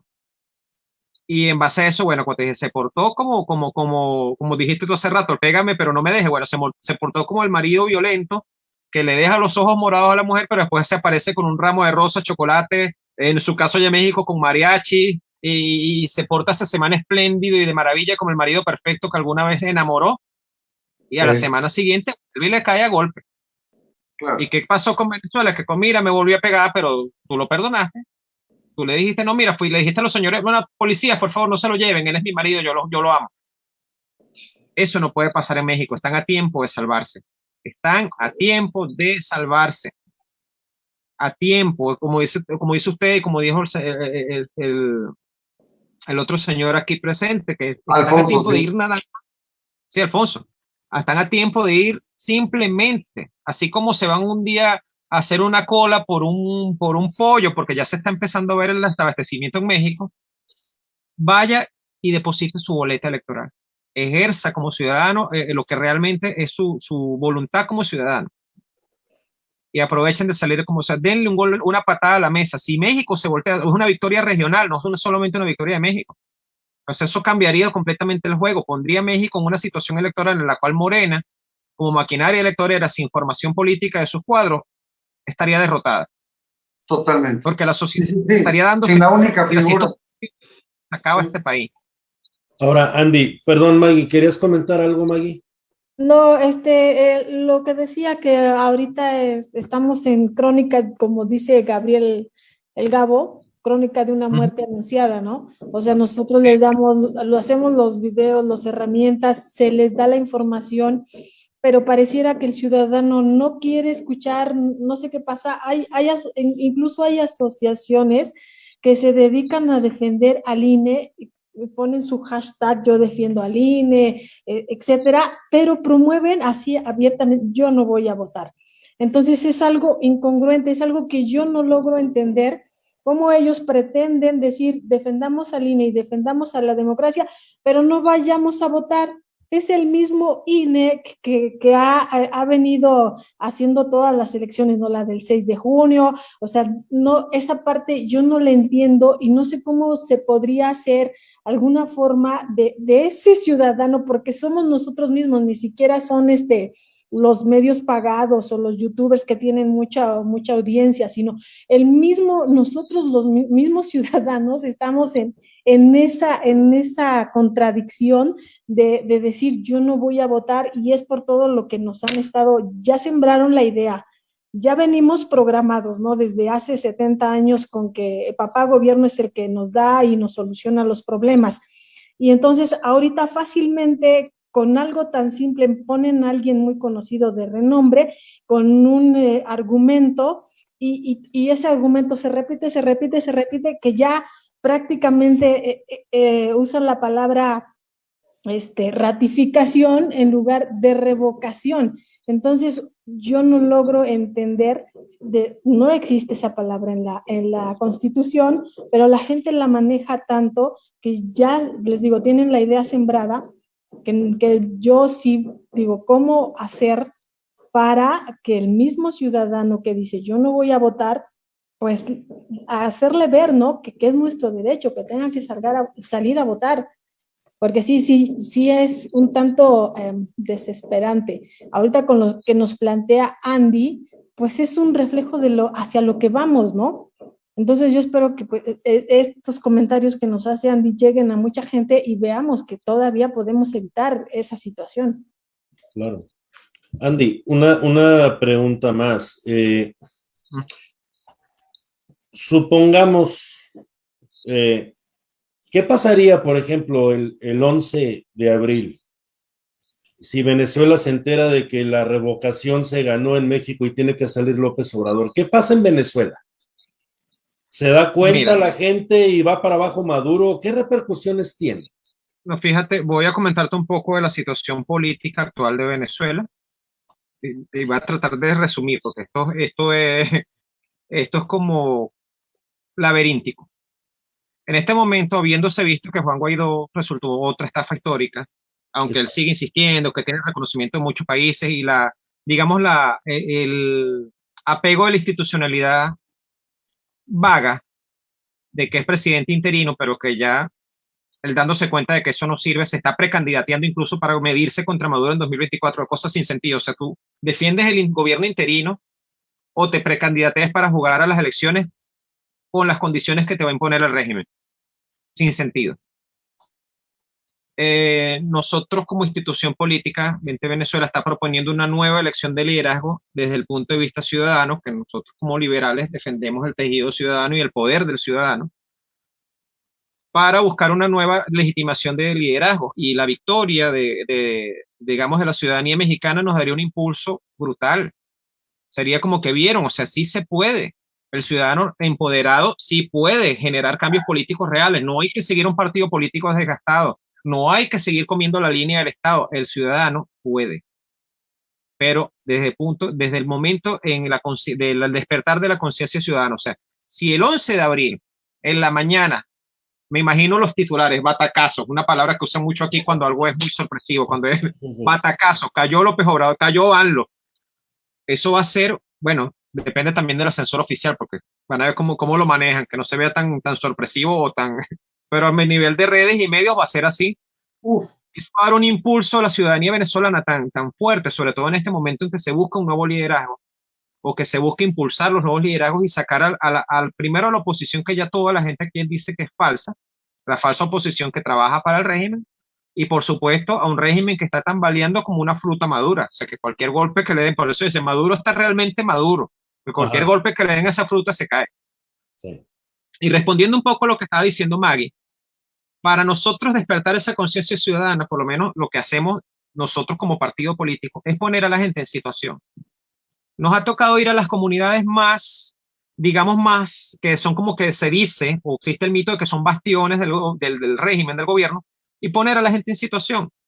¿Usted cree que así es que se gobierna? Usted repite ese eslogan, mira, con esos niños comiendo la basura, con esos muchachos que bien podrían estar estudiando en una universidad intercambiando una harina por un frijol, o una bolsa de frijoles no sé, por unos plátanos para freír, o por un litro de aceite.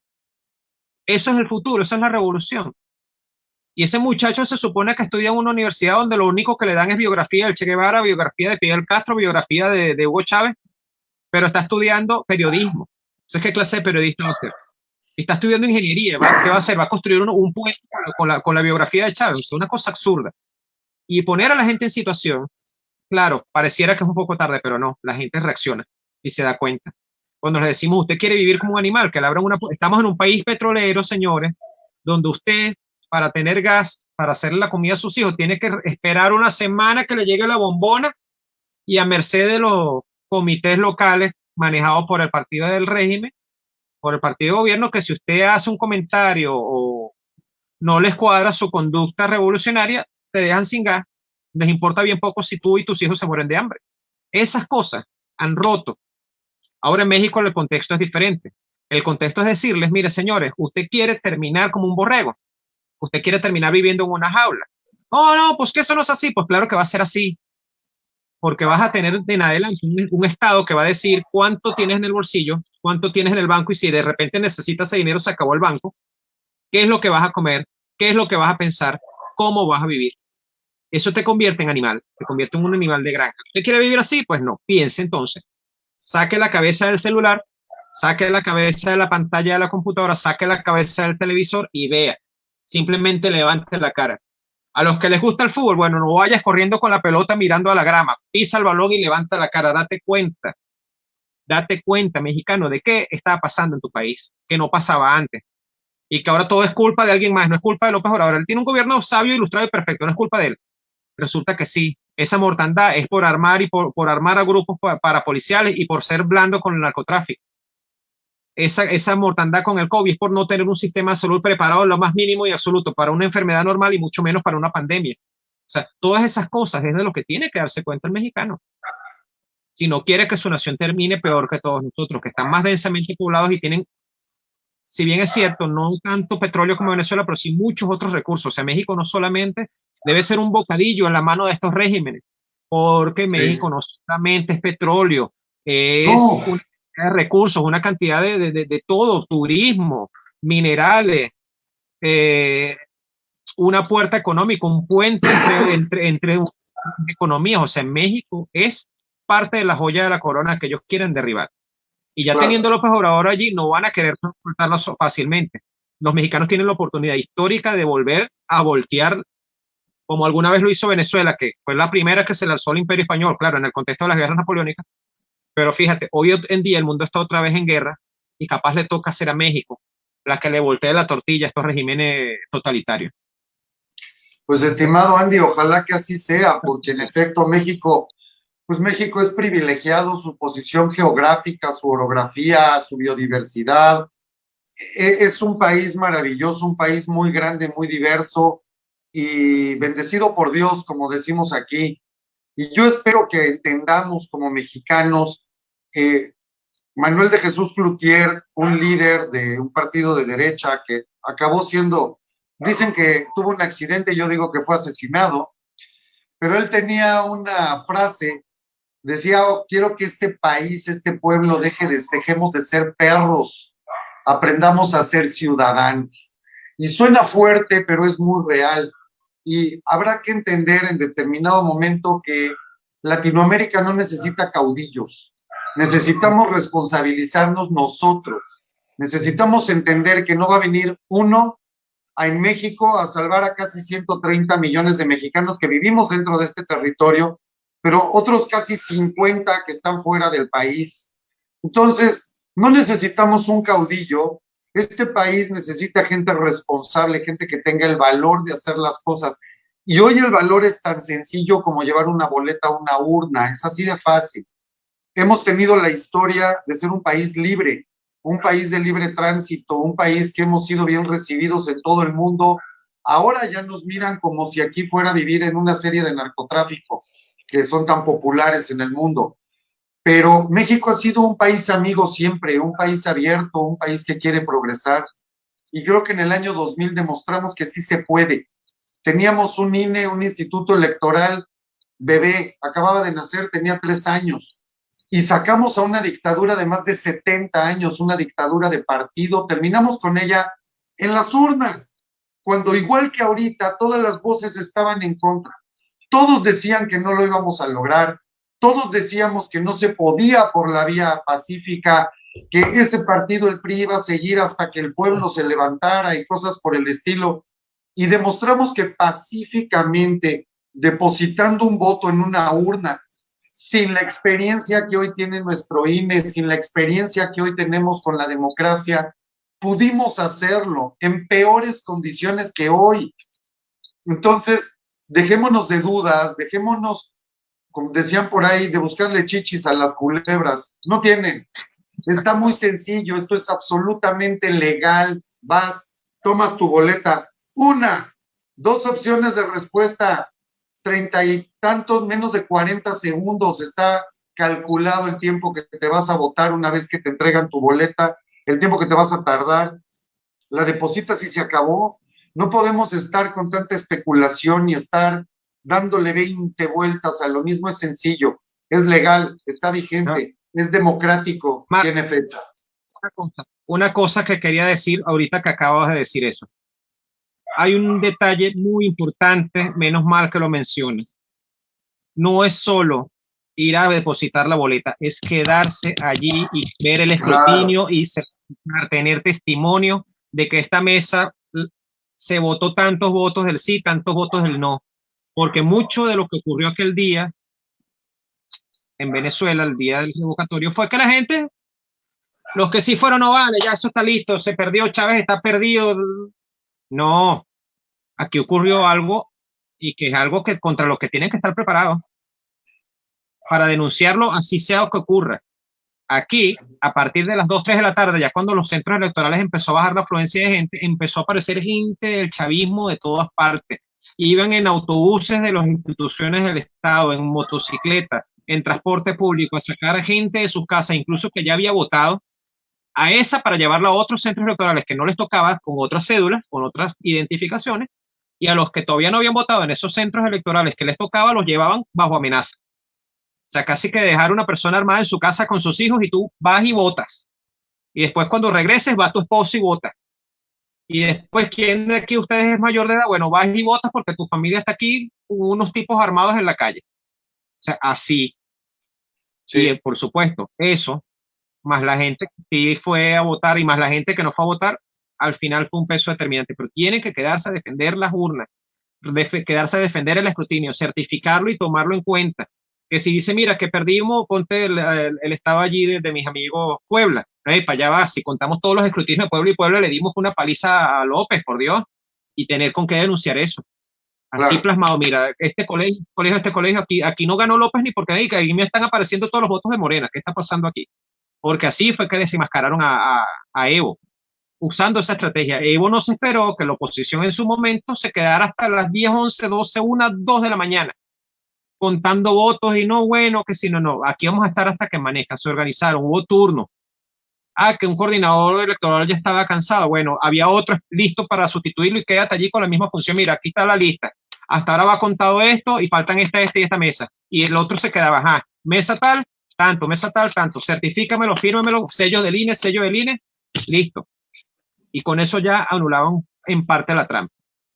Fíjate que cuidar aquí, sus votos. Sí. Claro. Estoy de acuerdo contigo y de hecho lo hemos comentado a través de Hablando Claro del canal, pues, y es eso, además, vamos a votar en grupo, vamos a votar y a documentar todo lo que sea posible. Todos tienen un celular y por viejito que esté el celular puede sacar por lo menos fotografías o video. se puede.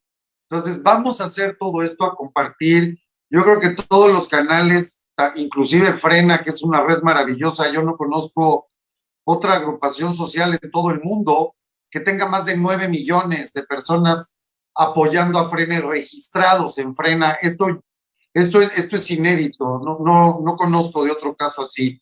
Y hay que aprovechar toda esa estructura, hay que aprovecharla para, como bien dices, estar al pendiente, que no nos vayan a salir con esos grupos que van a haber, por supuesto que los vamos a tener, de camiones llevando acarreados, como les llamamos aquí, de gente tratando de votar 2 y hasta 3 veces, inclusive credenciales de gente que ya murió y cosas por el estilo.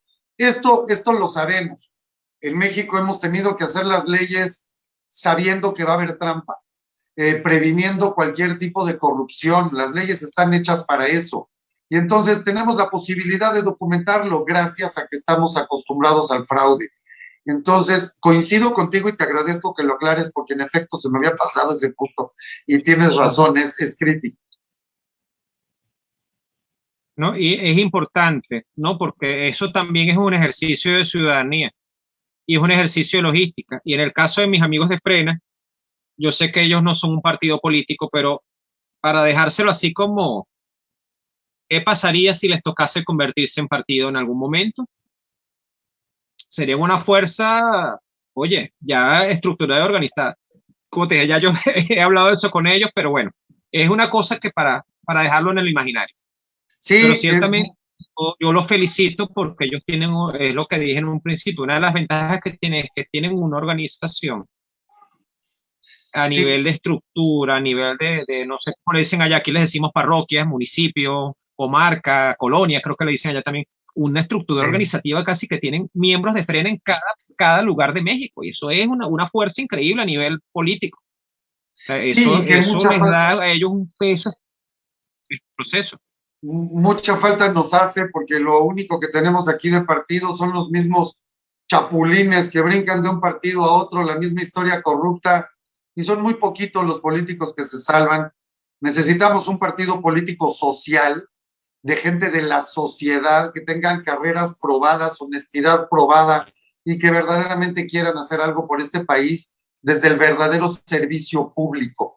Y coincido contigo, yo también es algo que no he planteado con ellos, pero creo que hay que aprovechar esa estructura y puede ser el futuro inmediato de México, por supuesto.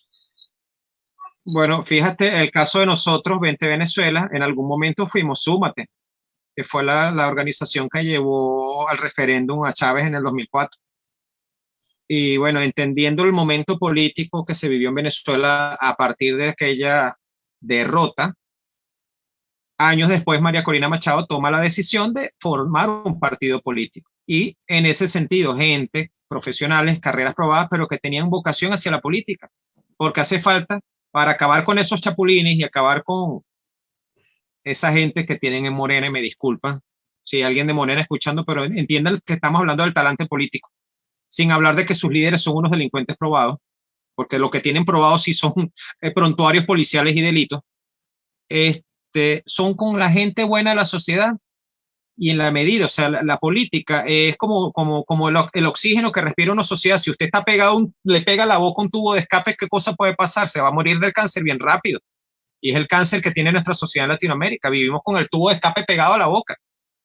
Si en cambio usted se sale de ese tubo de escape y respira aire limpio, aire fresco, un aire nuevo, entonces, a nivel político y social y cultural, las cosas empiezan a girar hacia lo positivo. Claro. Si usted empieza a poner un médico, en vez de poner un corrupto, un político de carrera, que como decimos aquí, un bicho con uña en el rabo, eso es un dicho muy de aquí del pueblo en Venezuela, de ministro de salud, que lo que va a hacer es robarse el dinero de los equipos, de los insumos, los sueldos de los médicos, las enfermeras, los asistentes, los BDL, va a destruir la infraestructura hospitalaria. Pone un médico o alguien que haya sido durante años presidente de un colegio médico o que entienda las necesidades reales de ese gremio va a surgir y se va a mantener funcionando adecuadamente. Lo mismo pasaría con un Ministerio de Educación, un Interior y Justicia, que sea un magistrado, que sea un juez o que haya sido un jefe de policía ejemplar, pueda ejercer ese cargo. No es una cuestión de nepotismo y partidismo, que bueno, pues como es mi compadre, lo voy a poner de ministro, pero este tipo no sabe ni sumar, ni leer, ni escribir, pero bueno, ministro. Compadre, el presidente es ministro. Y lo que sí sabe hacer es robar. Y eso es lo que acaba de destruir las estructuras institucionales en Latinoamérica. El partidismo, el clientelismo, o sea, una cantidad de vicios que tiene nuestra política que, bueno, un poco difíciles de erradicar en tanto no hay un cambio hacia la calidad humana del político, del nuevo político que debe haber en Latinoamérica. Coincido contigo, coincido plenamente contigo y ojalá y podamos ver esos cambios, mi estimado Andy, que tanta falta nos están haciendo en todo el continente. Y como bien dices, una parte que para mí es crítica, esto que platicabas hace un momento también con Alfonso, México, sí, de alguna manera para este movimiento es la joya de la corona, pero si esta joya de la corona les da la vuelta, podemos también ayudar mucho porque no debemos olvidar a nuestros hermanos cubanos, a nuestros hermanos nicaragüenses, a la gente de Bolivia, a todos nuestros hermanos bolivianos, peruanos, por supuesto, Venezuela, por supuesto, Venezuela, y acabar con estas comunistas, sino que son los nuevos progresistas. Y estas corrientes progres que están desvirtuando todo, que están llevándonos hacia dictaduras que son deplorables y que llevan nada más a sus pueblos a la miseria. Ojalá que lo logremos cambiar y ese frente común se haga no para este sueño bolivariano desvirtuado, sino para las verdaderas libertades y la verdadera democracia en nuestros países que tanta falta nos hace, y levantemos esa bandera todos juntos y otra vez nos sintamos orgullosos de lo que es Latinoamérica, todos, que creo que mucha falta nos está haciendo. Así es. Andy, una pregunta. ¿Maduro no era el chofer de Chávez? Chofer sí era, pero no era chofer de Chávez. Yo, fíjate que es curioso, ¿no? Porque cuando yo era un muchacho, tendría como 14, 15 años, tenía una novia en la zona donde él era chofer. O sea, yo llegué a montarme con Maduro conduciendo el autobús. O sea, yo este gordo, este bigotón, bueno, ni tan gordo, yo este bigotón yo lo conozco. Y resulta que sí, que después fue sindicalista en el metro, estuvo metido en la ¿cómo es? En la jugada con Chávez, pues ascendiendo, de repente un día ese tipo apareció como canciller, estuvo 8 años de canciller y ni siquiera inglés aprendió a hablar, ni siquiera aprendió a hablar otro idioma. Está bien, el inglés, el idioma del imperio, pero no aprendió siquiera otro idioma. O sea, él estaba ahí como con un adorno, a despecho. Y se corre el rumor de que él se fue puesto como presidente porque era el único dentro de todo el gabinete que tenía Chávez en su momento que no tenía la ambición política suficiente como para querer quedarse con el coroto. Lo que pasa es que había otros que sí, y existe otra leyenda urbana que dice que Chávez en efecto no fue que se murió del todo del cáncer, sino que hubo como una especie de empujoncito, una acelerada, pero que no fue aprovechando. Mira, precisamente que Maduro era alguien que ni se iba a poner para eso, ni tampoco lo iba a impedir. Mira, el punto de la pregunta no era demeritar a alguien, que digo, a estas alturas me importa un carajo si se enoja Maduro o no por los comentarios, es que lo llegue a escuchar algún día, ¿no? Pero eso ya será tema a lo mejor para otra charla, que a mí me gustaría muchísimo, Andy, si tú estás de acuerdo, mantener abierto el canal. Verdaderamente es un gusto y un placer platicar contigo, es una plática bastante fluida, amena, interesante. Yo quisiera que el día de mañana, literalmente, nos demos cuenta de que los países que estamos emproblemados con este tipo de gobernantes socialistas siglo XXI, comunistas, son caquistócratas. Es el gobierno de los peores. Gente que no tiene estudios, que no tiene idea de cómo manejar una situación macroeconómica para un país, políticas exteriores. Entonces, ojalá tengamos oportunidad, Andy, de seguir platicando mucho más de todo esto.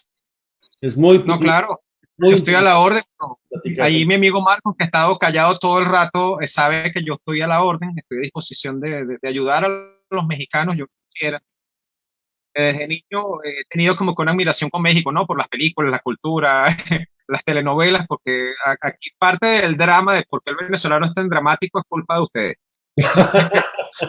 Sí, culpa de